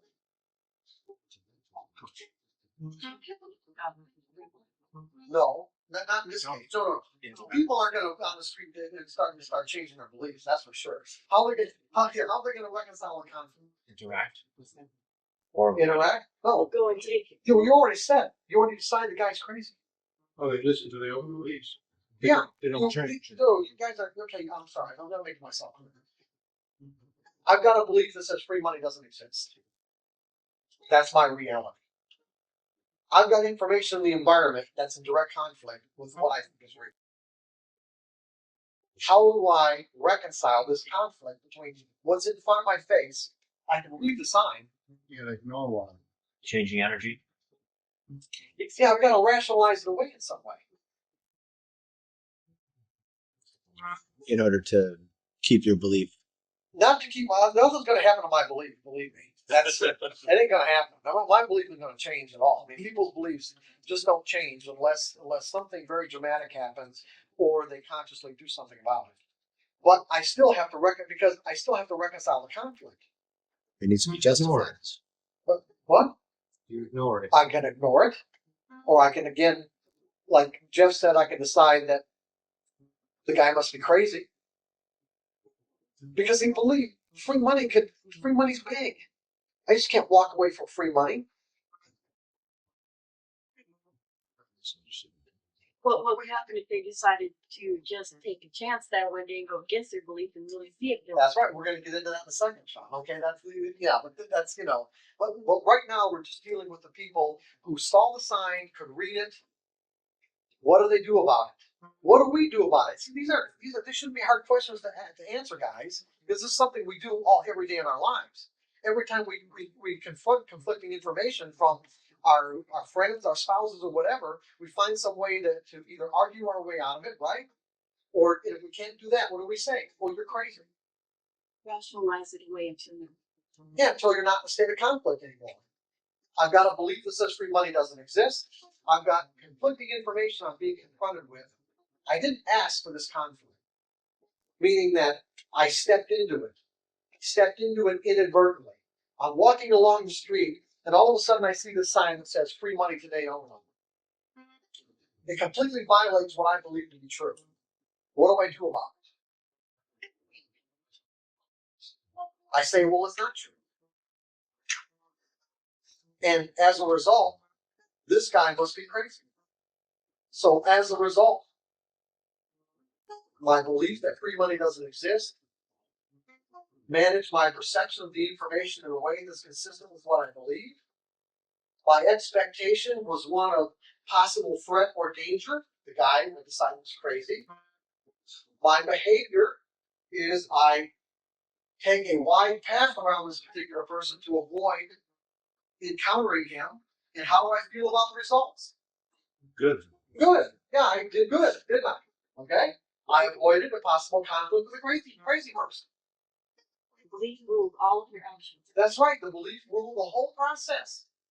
It created an experience that was completely, let's say, out of touch with the reality of the situation.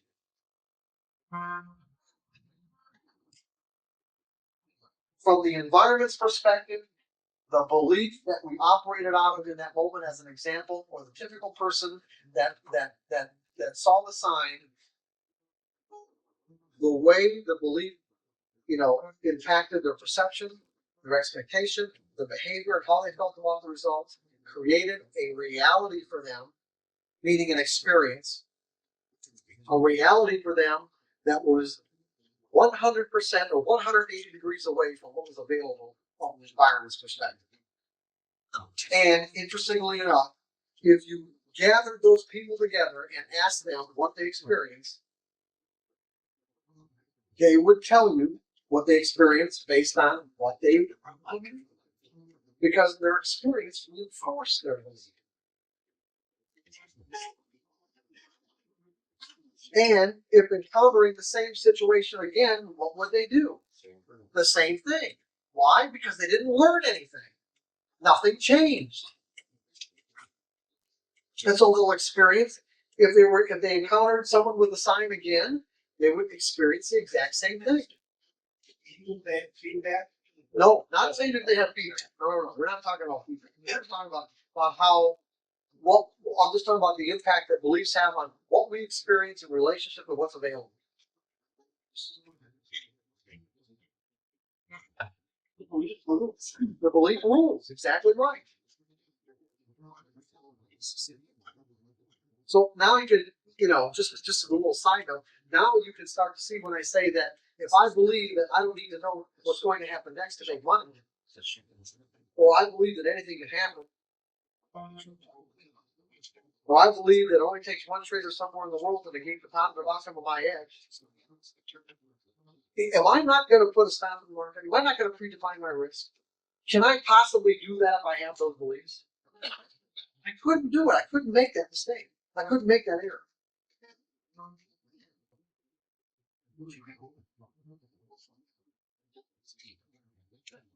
Or that every moment is unique, as long as I understand the real implications of the word unique. This moment is not like any other, even though it may seem like it.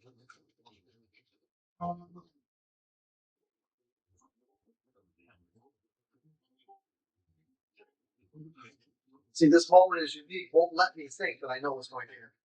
It won't let me think that. Since I know I don't have to know, then it doesn't become an issue. Think about that. This moment is unique. Won't let me think that I know, and because I believe that I don't need to know, it's not an issue. So that I stay in the now moment, meaning what's the market telling me about its potential to move based on the pattern that exists right now. I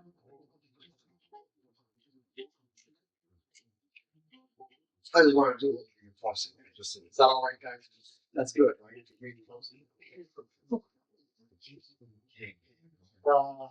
Okay, so again, if all these people we gather together all these people to get their feedback in terms of what they got out of this, they would relate the experience in a way that was completely consistent with what they experienced, because the experience itself reinforced the belief, creating a closed loop.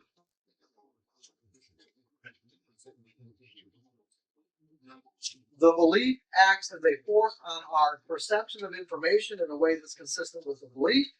What we expect is consistent with the belief.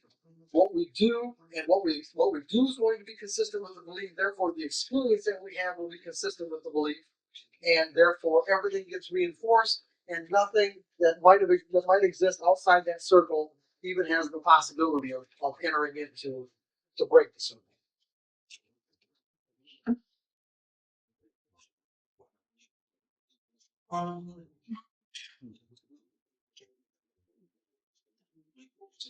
But like Sean said, let's say, for example, you've got somebody that just takes a kind of what if attitude. What if? What if it's real? Or what have I got to lose to find out?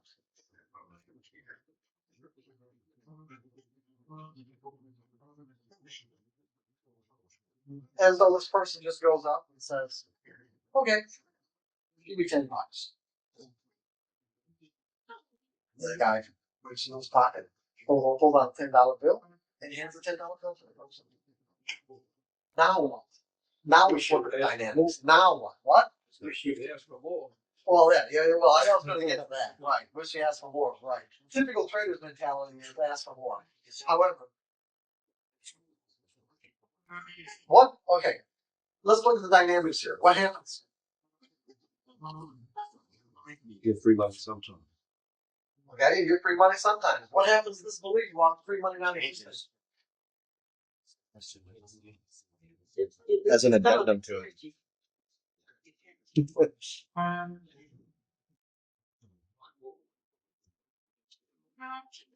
We could some. Yeah, we pulled some energy out of it, didn't we?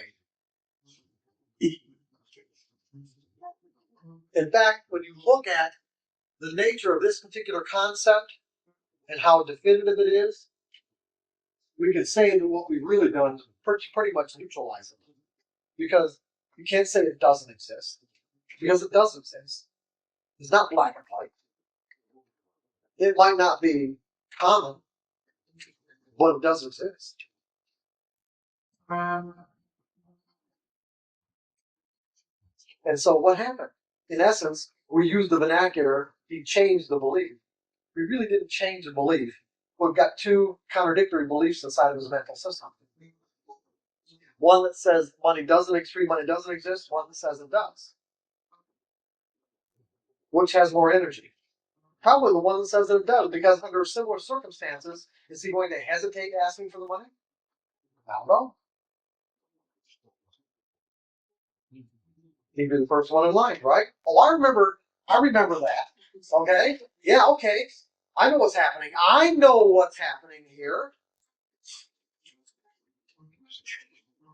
And interestingly enough, when you have this kind of experience where you have, let's say, been pleasantly surprised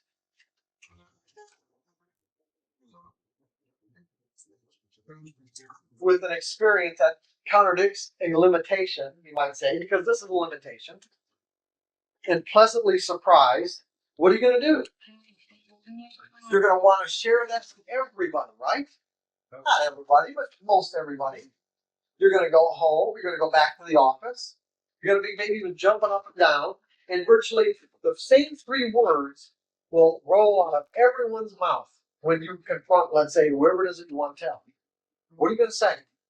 How are you going to start your story? What three words are you going to use to start your story? Won't believe it. Yeah. You won't believe it. Right. You won't believe it. You're saying, hey, you won't believe this. And you're what? You're right. You want them to believe it.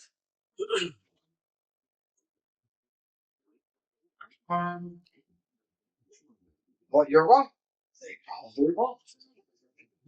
And why won't they? That was against their belief. It goes against their belief that free money exists.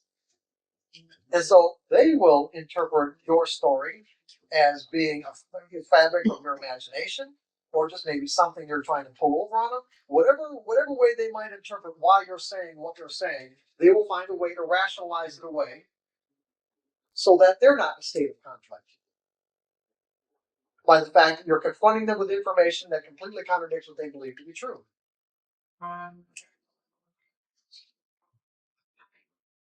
You guys with me on this?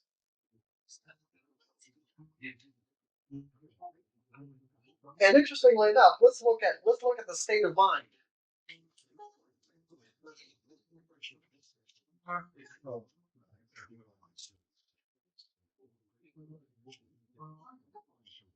This is the critical factor. State of mind. The relative degree of positiveness or negative energy that's rolling through our brain and body. Okay? Because essentially, or let's say eventually, by tomorrow afternoon, what we're going to learn about the nature of consistency is that it's really a function of your state of mind. Not specifically not a function, or how much money you accumulate as a trader is not a function of how much time you expose yourself to the opportunities. Not at all. It is a function of your state.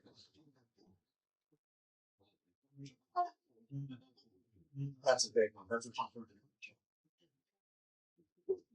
You say that again?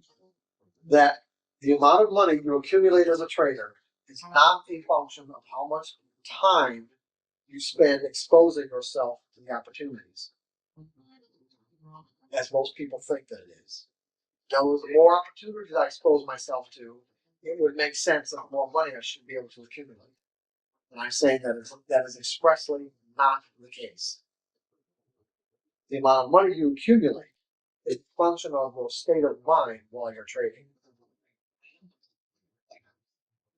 If you're in the most conducive state of mind to be making money, you will make and keep more money whether you traded 5 minutes a day or 5 hours a day, if you can stay focused in the most appropriate state of mind.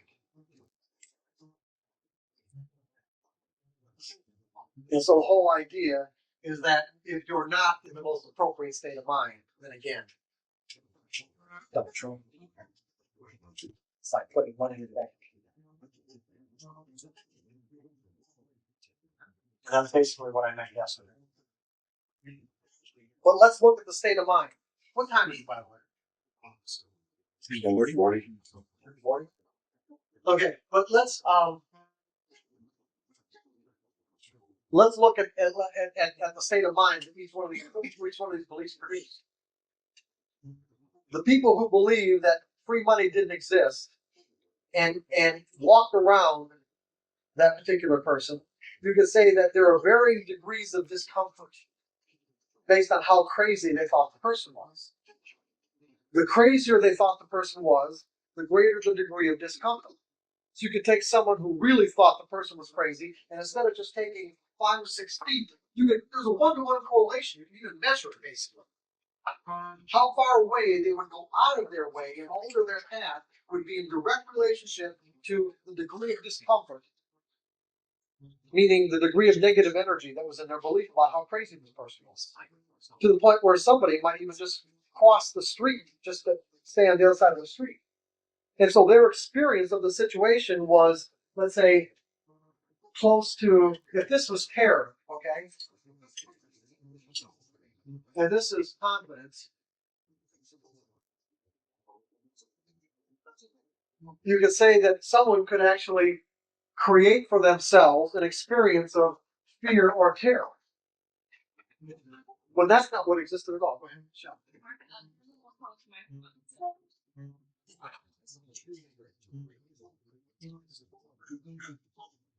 Now, what we were talking about before we went on break, was that we were talking about various states of mind and how whatever beliefs we're operating out of in any given moment will basically control or determine what state of mind that we're in.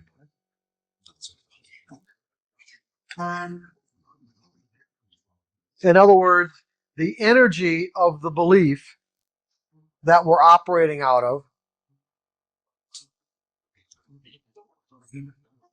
will correspond with the state of mind that we experience.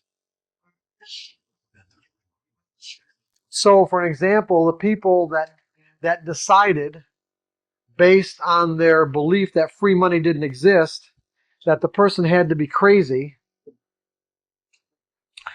And what does it mean to interact with a crazy person? Well, who knows? But if anything, at the very least, it could be threatening or dangerous. And therefore, once it was decided, based on that kind of thought pattern that I just went through, that it was threatening or dangerous, they experienced a state of mind that corresponded exactly with what they believed. Because when you think about it, just for a moment, what we're experiencing in any given moment is a state of mind.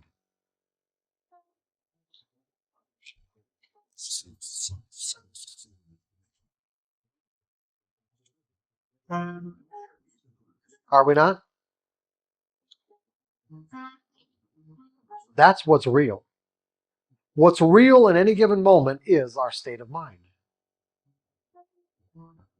What we're going to find is that the beliefs that may have tapped us into any particular state of mind may not have any relevancy whatsoever to the actual conditions that existed in that moment from the environment's perspective. So you've got one person or a number of people who thought he was crazy, and therefore their experiences of the situation were, if this is neutral right here, we're on this side, on the negative side, varying degrees of a negative state of mind. And as a result of feeling that negative energy, they reinforce their belief. Whereas the guy who operated out of the what if question and decided to try the experience out and ended up with $10, what did he experience? Excitement. And excited to the point where he wanted to share that excitement with everyone he knew. And therefore would go and, people that he knew that he'd encounter, he'd say, hey, you won't believe what happened to me today.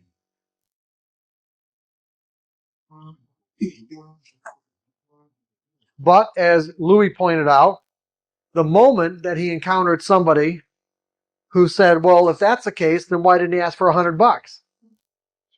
What's going to happen? Or if it occurs to him that he should have asked for $100, what's going to happen to his state of mind?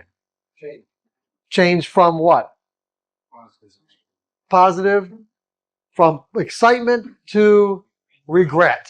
Okay? Instantaneously. Because of what? Because of a belief about missing opportunities. Right? What if you didn't have a belief about missing opportunities? Meaning, what if you didn't believe that missed opportunities didn't exist? How could I even say that, right? Is it possible to even believe that missed opportunities don't exist? Sure it is. Because if you were capable of taking advantage of whatever it is you perceived was available at any given moment, you'd have done it. And by the mere fact that you didn't or didn't take advantage of it to the extent that you would have liked to only indicates something that you need to learn. So it was an opportunity to find out what you need to learn. So you really didn't miss anything. You gained something. Now, if you really believe that, would you flip into a state of regret? No, you wouldn't. And you would stay positively focused, right?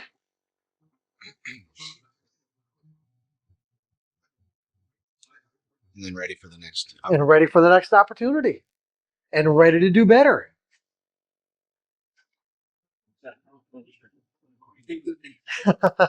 Get it on the tape.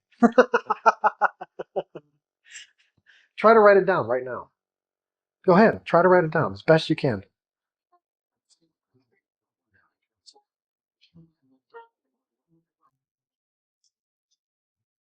I'll repeat it for you later, but I want you to try to write it down.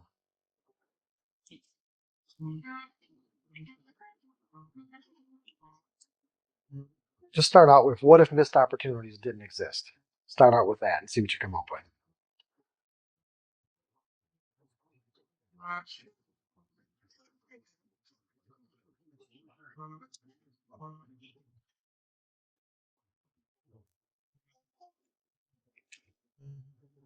So does everyone understand the dynamics involved? Are we getting there about the nature of beliefs? And see, when you think about it, I'll go back to the very beginning when we started this. This whole idea, free money exists, free money doesn't exist, it's an abstract concept when you think about it. It's these letters, these symbols that form into a word, that form into a concept that in essence become a reality. Whether it corresponds with what's actually available from the environment's perspective may or may not correspond at all is what I'm saying. But the point is that just that concept, this energized structure inside of our minds caused them to experience something that was completely 180 degrees contradictory or 180 degrees different than what was available. And yet we would walk away from the experience thoroughly believing that what we experienced was the true reality of the situation. And would argue that. And would defend it.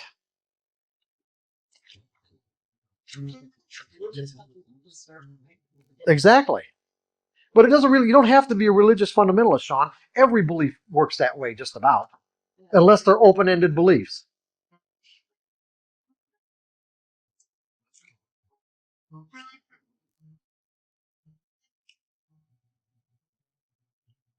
So I'm going to give you another example that ties all this together by also bringing how fear causes us to narrow our focus of attention on the object of our fear. And this one's in trading in the zone.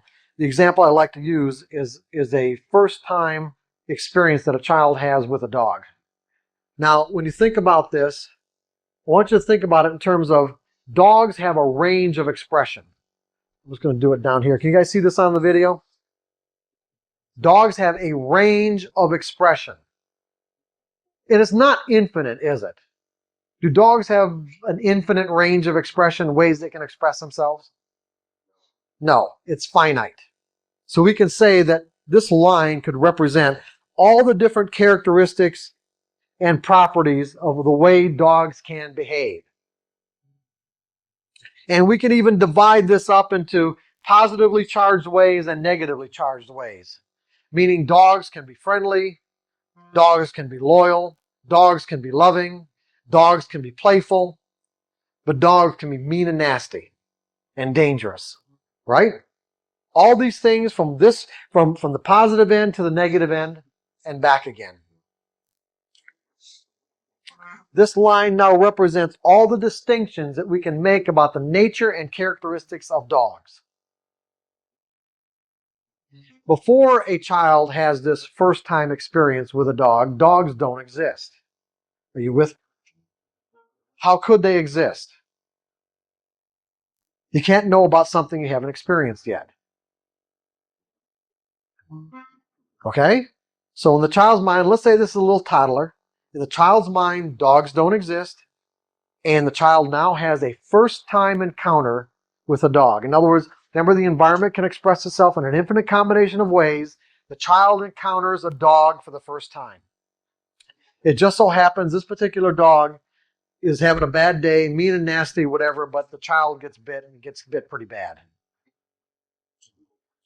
It turned out to be a really bad situation.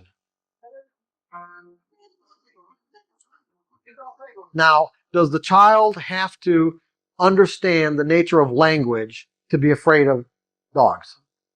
In other words, does he have to associate this particular experience or memory that he has now with words? He will eventually, even if when he has this experience, if he hasn't learned to talk, eventually he will relate this experience to certain words that describe the reality or the nature of dogs based on his internal experience of them. Okay, we'll get to that in a second. What I want to get to, however, is that he has a first-time experience, and that first-time experience is transformed into a negatively charged energy, or transformed into a negatively charged memory, negatively charged memory. So that the next time he encounters a dog in the environment, what is going to happen? And why? Yes, he's going to associate based on the similarities of the second dog. His mind will automatically associate the second dog with the first dog, making them identical, correct? And as a result, what will his state of mind be? Fear. Fear or terror, right? Now, it turns out, let's say from the environment's perspective, this second dog that he encounters could be the friendliest dog in the world, could just be wanting to play with the child. From a dog's perspective, dog sees child, dog thinks play, and dog approaches child wanting to play. Child thinks he's being attacked. Dog never touches the child. From the child's perspective, was he attacked? Yes. He was attacked. You know why? Because it tapped him into all of the energy of that first experience, and he felt it as if it were happening right then and there in that moment. And so what we have from the child's perspective is a first-time experience that from the environment's perspective was real, a second-time experience that from the environment's perspective was not real, but that all the energy still got associated in his mind in a way where he reinforced the first-time experience so that the energy of this memory grew. So if he had, let's say, this much negative energy, now it's this much negative energy. And the next encounter with the dog, regardless of how friendly it is, he's going to experience the same thing, and instead of this much energy, there's going to be this much energy. Even if it isn't a negative experience with the dog. It will be a negative experience every time. That's what I'm saying. You see, every experience will be negative because he's going to associate every dog with his memory so that the memories get reinforced. Psychologists would call this like a projection. I call it like an instantaneous association, meaning that what's really happening is that the energy in his mind is acting as a force on his senses to see a threatening or terrorizing circumstance or situation every time he comes into contact with a dog. What he's feeling inside is real. In other words, his state of mind is absolutely 100% real.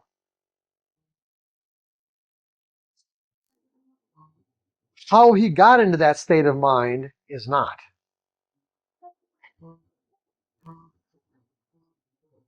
In other words, how he got into that state of mind is basically dysfunctional. Because what happens is that he is making an instantaneous, like I said, psychologists will call this projection. He's projecting his internal energy onto that dog. Let's say this is the fifth or sixth encounter of him seeing a dog. And they've all been friendly except for the first one. And what happens is that his own terror gets reflected back to him.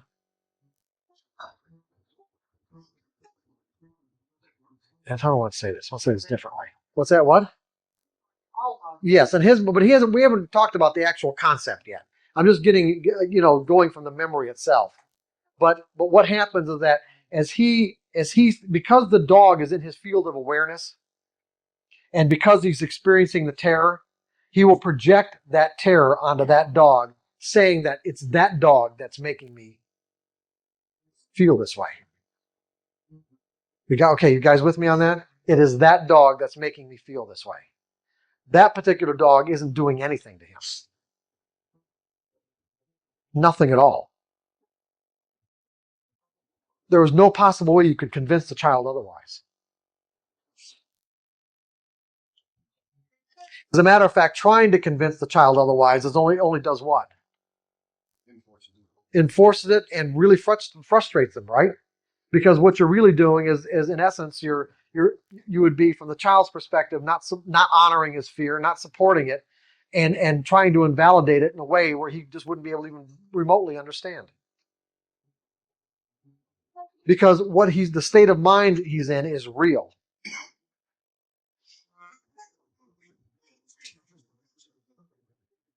That is 100% reality.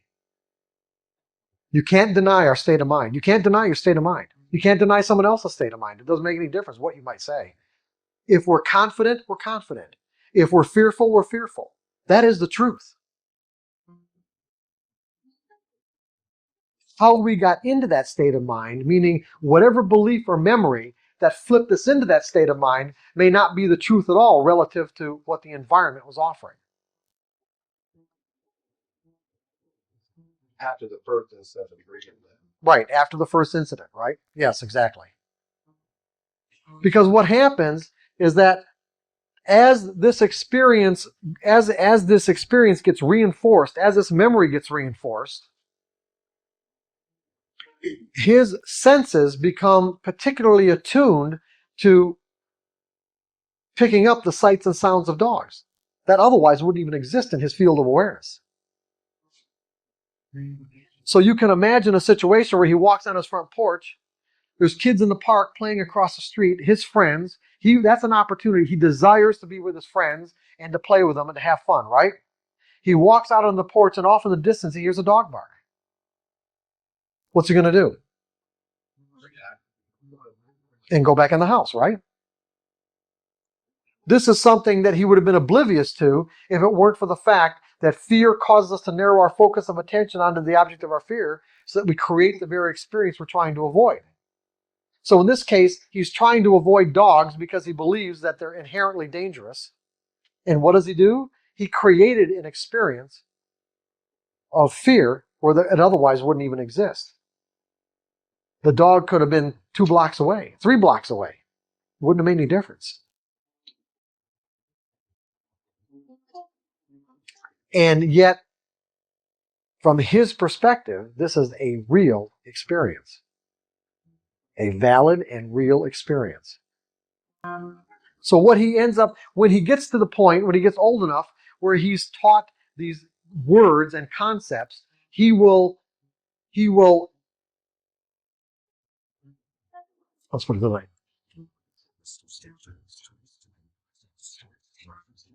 I want to do it this way. He could very well create a belief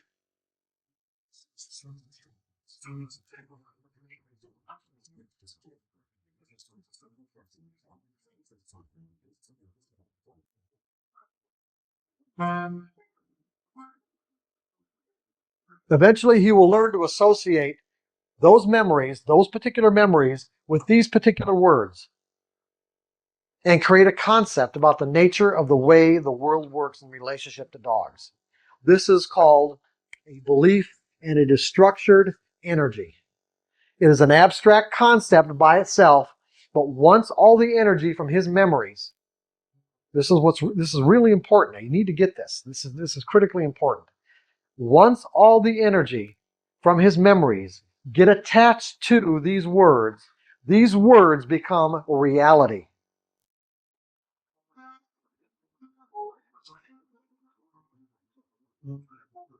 that will cause him to experience the world in a way that's completely consistent with these words. So that every time a dog comes into his field of awareness, he will experience the energy, the extreme negative energy that's in this concept. That's the state of mind he will flip into instantaneously.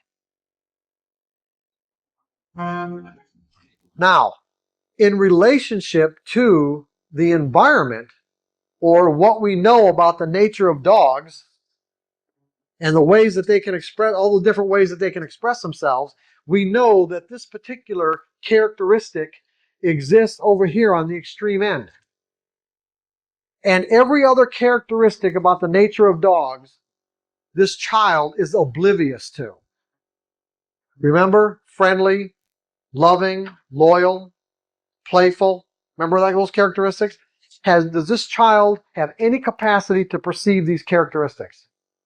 No. None, no capacity whatsoever. They do not exist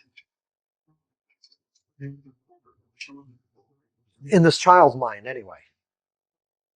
In the environment they exist, in the child's mind they do not. In fact, it's impossible. Wouldn't even be considered.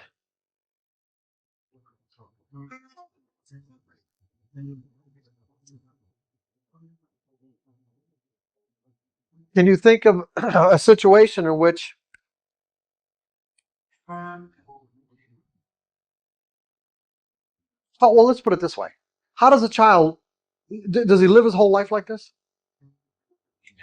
What? He may. It's possible, right? It's very possible.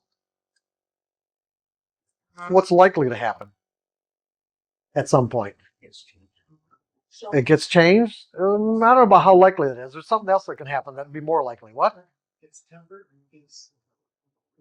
Gets tempered? Yes, okay. Positive experience. Maybe he has a positive experience. Depends on what you mean by that, because there are degrees of positive experience. Because his experience is his ability to experience anything positive will be extremely limited. And why? Because remember, every time a dog comes into his field of awareness, it instantaneously taps him into this belief, right? So how is he going to get out of this closed loop? He doesn't even know it's a closed loop. Remember that. He doesn't know it's a closed loop. You can tell him that all dogs aren't dangerous, and he will not believe you.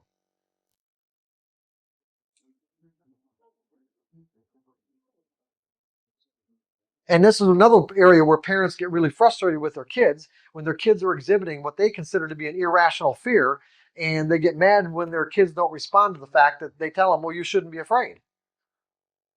All they do is get madder. Go ahead. Would it be likely if a child ran into a dog who wasn't dangerous, they would do something to invoke the dog to become dangerous to prove they were right? Well, unlikely, only because they wouldn't be able to interact with the dog. They wouldn't even be able to interact with it. Say about a child in an adult situation, which is Maybe if the adult felt powerful enough. well, not even a dog. You know. You have a certain belief that causes you harm. Oh yeah. And you Oh go to sure. an environment that doesn't. Absolutely. Throw back to self-sabotage. Sure. You're right. Exactly. Right. Absolutely. So, can we think of any circumstances in which, first of all, that as John said, the belief might get tempered a bit? Tempered meaning, I only mean by tempered, he might be able to perceive other possibilities. Because we're getting to a real critical concept here that you guys need to have for your trading. Remember, he's going to avoid dogs at all costs. There's no other possibilities that exist for him other than terror. See somebody else with a dog, having a different experience. Yes, okay. He might see somebody else. In other words, let's say he's in a circumstance where he's with his parents, he feels relatively safe and comfortable, and just without any without any foreknowledge, encounters an experience or encounters a situation, put it that way, where, and I'm going to be specific, where kids his own age are playing with dogs and obviously having a great deal of fun. Maybe walks around a corner or something. And all of a sudden he's confronted with this scene where kids, maybe 2 or 3 other kids, maybe kids that he even knows, his own age, that are playing with dogs and having a great time. Now, the dynamics. Based on what we've learned so far, what happens? First thing that happens. A little energy gets taken out of that belief. That's not the first thing that happens. What? That's still not the first thing that happens. You guys really, now just think of your, no. Well, that's still not the first thing that happens.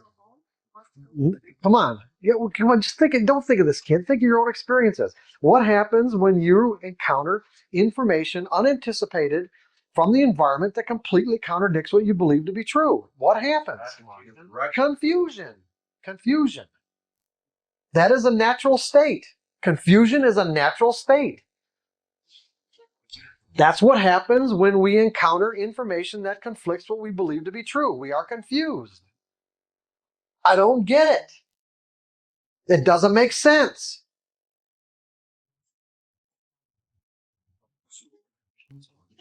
Now, at some point, the confusion will kind of wear away a bit as he contemplates what it is that he experienced. And he, at that point, realizes that other possibilities exist beyond the limitations of his belief.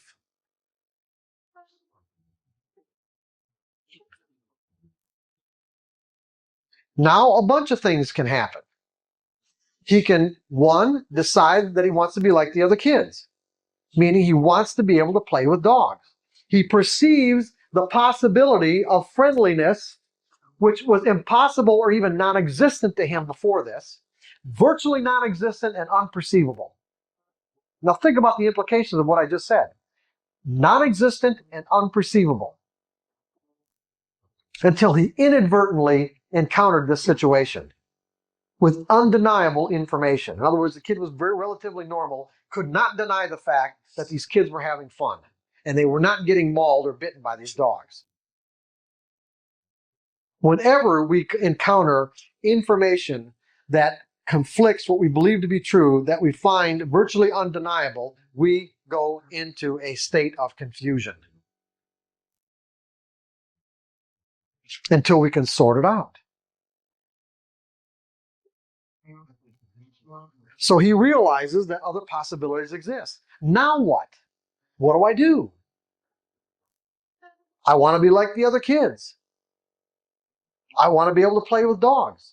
Okay, he makes up his mind in a sense, not to the extent like we talked about with the kind of conviction about what we talked about earlier. But he decides, let's say, I want to be able to play with dogs. Is he able to do it?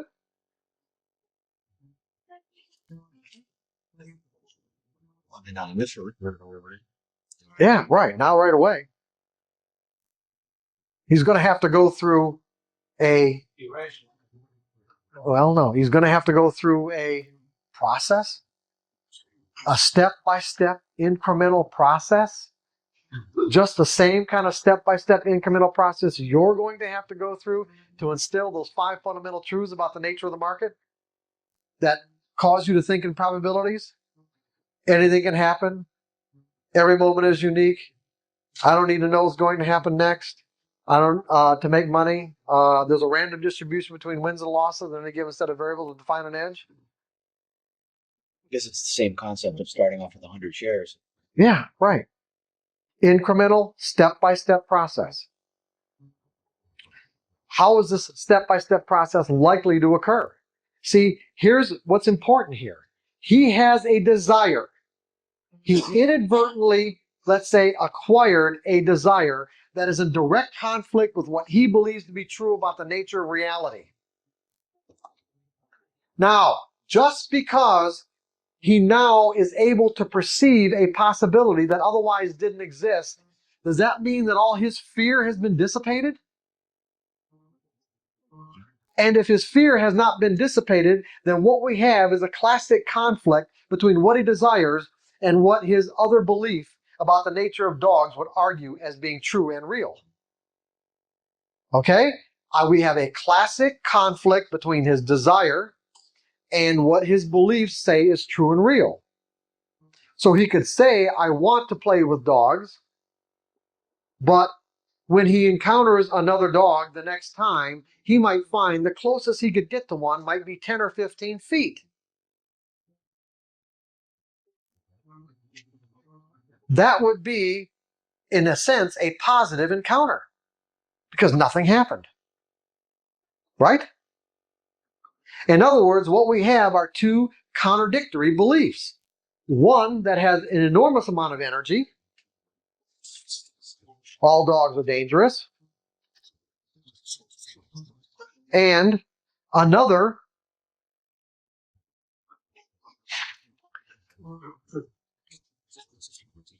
dogs can be friendly and playful. Okay? We have two contradictory beliefs. One has enough energy, enough positive energy, that allows him to perceive the existence of other dogs without running away. That's about it. It allows him to perceive the existence of friendly dogs without running away. That's as far as it goes. But the next time he encounters another dog and nothing happens from a distance, it'll grow a little bit, and this one will come down a little bit. And the next one, this one will come down a little bit, and this one will grow a little bit. Come down, grow, come down, grow, until let's say they're about even.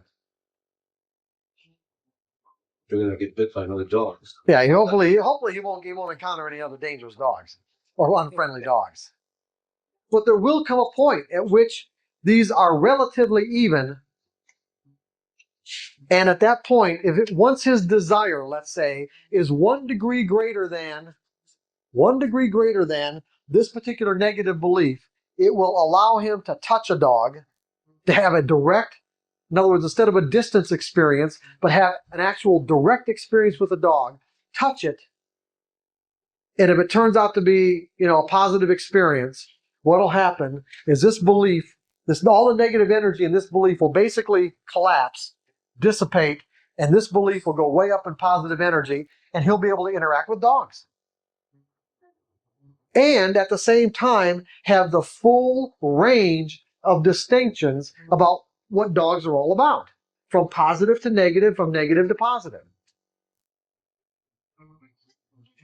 And at some point in his life, maybe he's an adult in his 40s or 50s or whatever, he might run into a situation where he sees some kid who's terrified of dogs, and he'll, in the way he'll describe that, he'll say, I remember when I used to do that way, but he'll say, I grew out of it. Isn't that typically what people say when they transcend the fear, the childhood fear? I grew out of it. In other words, he went through an inadvertent process, meaning he wasn't really conscious of what he was doing. He didn't really know that he was going through a process of collapsing one belief, one concept, and energizing another, more functional. Because in relationship to the nature of dogs and what's possible, was this particular concept, could we say that it was dysfunctional? Is this a dysfunctional concept or not? Well, the process of getting to it after the fact is. Well, no, is this a dysfunctional concept or not? You can see the reason what makes it dysfunctional is this right here. Yeah. That's what makes it dysfunctional, okay? Right. See, we could say dogs can be dangerous, but what makes it dysfunctional is this word.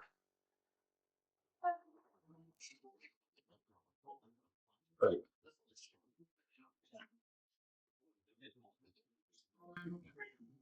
Which brings up another issue. It's like, well, what's the truth?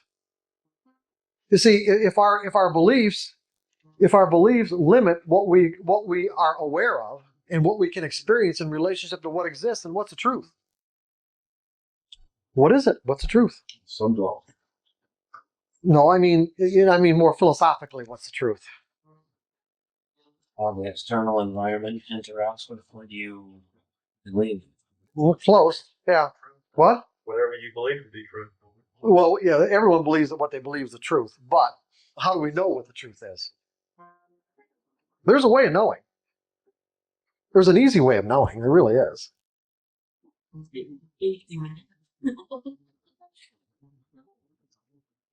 Whatever works. Whatever works. Right? Now think about this. If what I believe causes me to perceive and interpret information in a way that's consistent with what I believe, if what I believe determines what I expect, if what I believe determines what I do, the decisions I make, and how I behave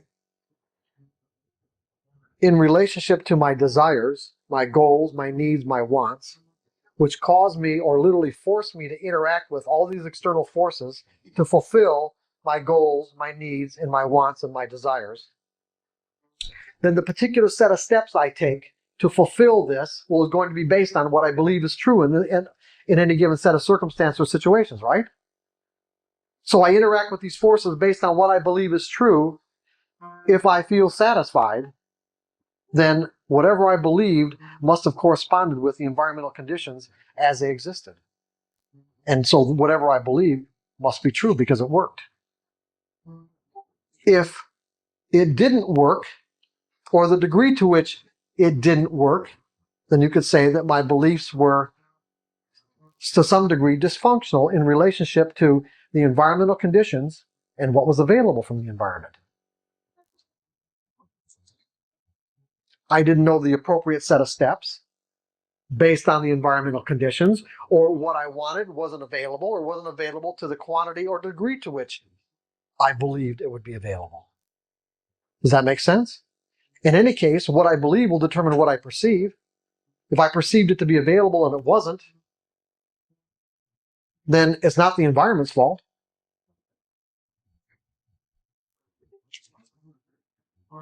You guys with me on this? It's a vicious circle. That's right, exactly. Because everything we do is based on what we believe, and therefore, since we do it and we experience whatever we believe, we reinforce the belief.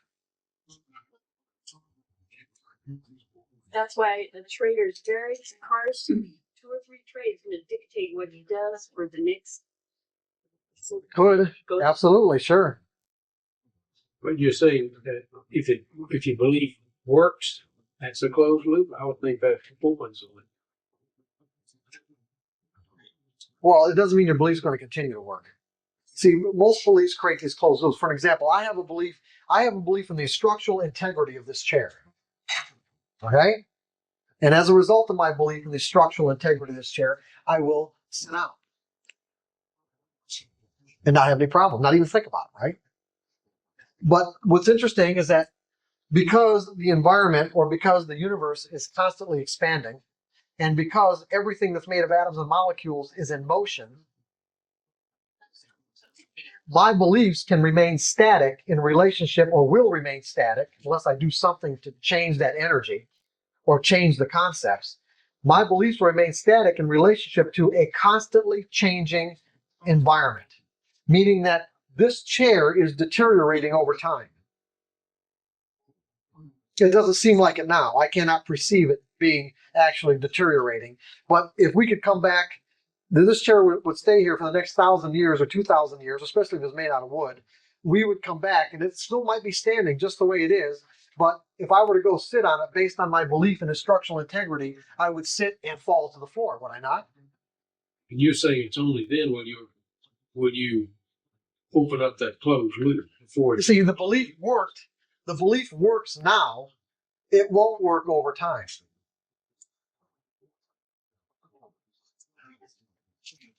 But you're saying there has to be a counter reaction for that belief to have to alter, otherwise it can't. Well, yeah, the counter reaction. Well, we're going to get into the counter reaction. Yeah, it takes energy to move energy.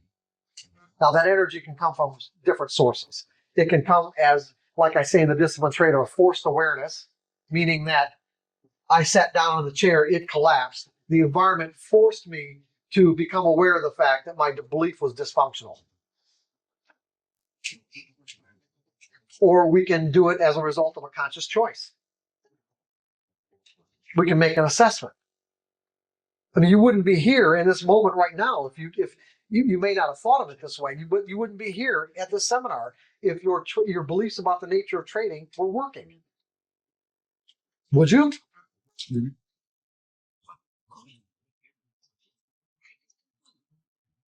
They might be working to some degree, but not be working to the degree to which you are satisfied with.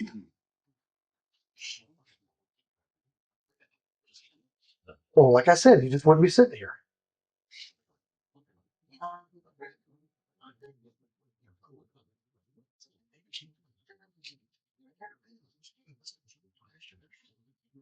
Now, this is the important concept that I wanted you to get out of this, however.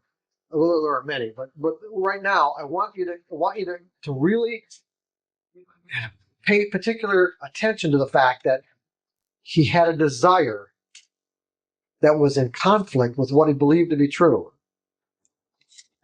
What won out in terms of his ability to express himself?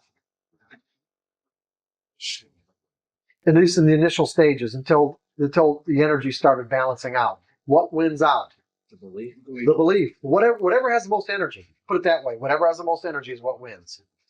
We will express ourselves in a way that's consistent with whatever has the most energy, regardless of what the conflict, in other words, regardless of what you may want. Meaning that it is possible to acquire a desire that is in conflict with what we believe to be true. And we may not even be aware of the belief that's in conflict with our desire. We may not even be aware of it. It may have been something we learned in our childhood. But what we're going to learn in a moment is that it doesn't matter when we learned it. If there's energy in it, it will have the potential to act on our perception and on our behavior, regardless of what our desire is.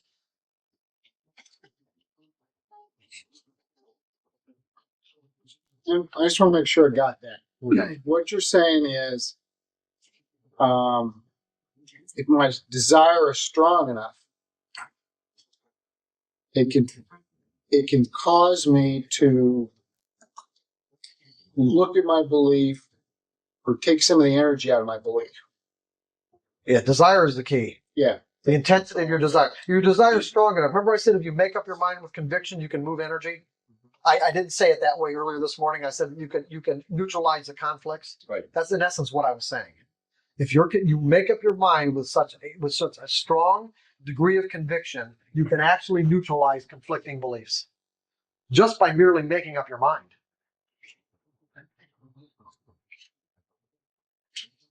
In some cases, that'll happen. It really will.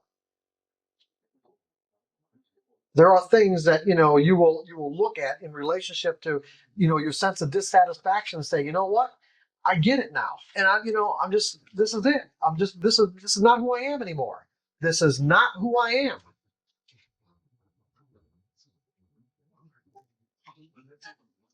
And resolve that from this moment forward, this is who I am. And if it's strong enough, it'll be enough to move that negative energy out, or that energy period, and that other, and what I'm just going to call a dysfunctional belief. Dysfunctional only in the sense that from the environment's perspective, in relationship to what you want, it doesn't work.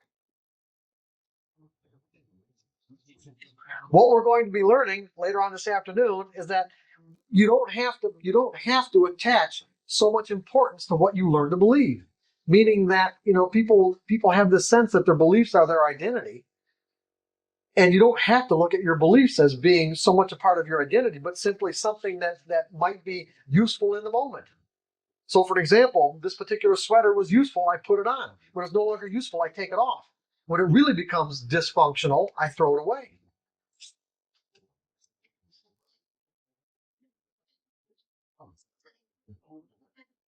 And believe it or not, you can look at your beliefs the same way.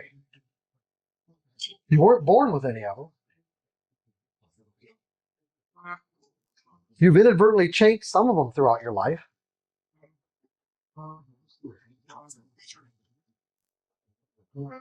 All you're doing now is altering some of them based on your desire to fulfill certain desires and goals.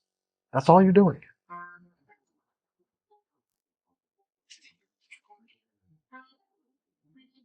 And if you believe it's all right, the process will go a lot easier. If you don't believe it's all right, that's one of the first beliefs you're going to have to work on, is why it isn't all right to change a belief. Because there are people who really arguably believe, that it's not all right to change a belief. It's not all right.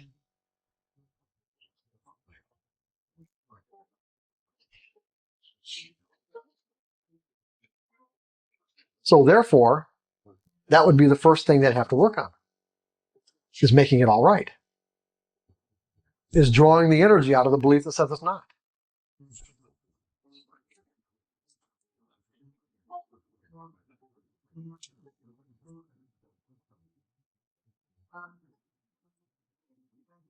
And if this makes any sense, which it should, is that the stronger you believe that it is all right to just alter your beliefs when it suits your purposes, the faster it goes and the easier the process is.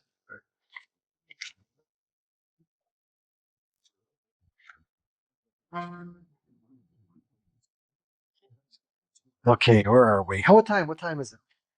12. 12? Oh, okay. I know what I got here.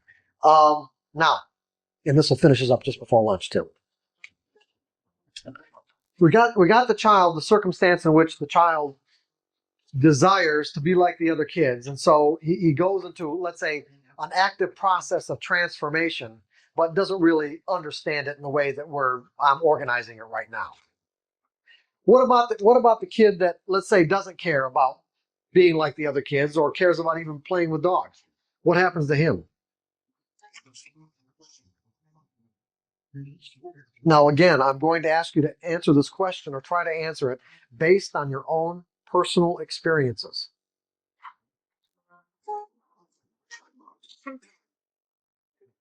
Try to put it within the context of your own personal experiences. You've got a situation. He has a negatively charged belief about the nature of the way dogs exist. He confronts, inadvertently is confronted with information that contradicts this belief, making it, in essence, not true. Meaning not true in the sense all dogs are not dangerous. The all is the critical active word here. But also at the same time has no desire to interact with dogs. Now, his experience allows him to now perceive the possibility of interacting with dogs on a friendly basis, but he has no desire to do so. So what we have in this person's mental environment is an active contradiction that will probably remain that way for his whole life. He will be able to perceive the possibility of interacting with dogs, but the way he'll rationalize his inability to do so, and I say his inability because what will determine his ability to interact with dogs? What has the most energy? That's right. What has the most energy? So he will rationalize his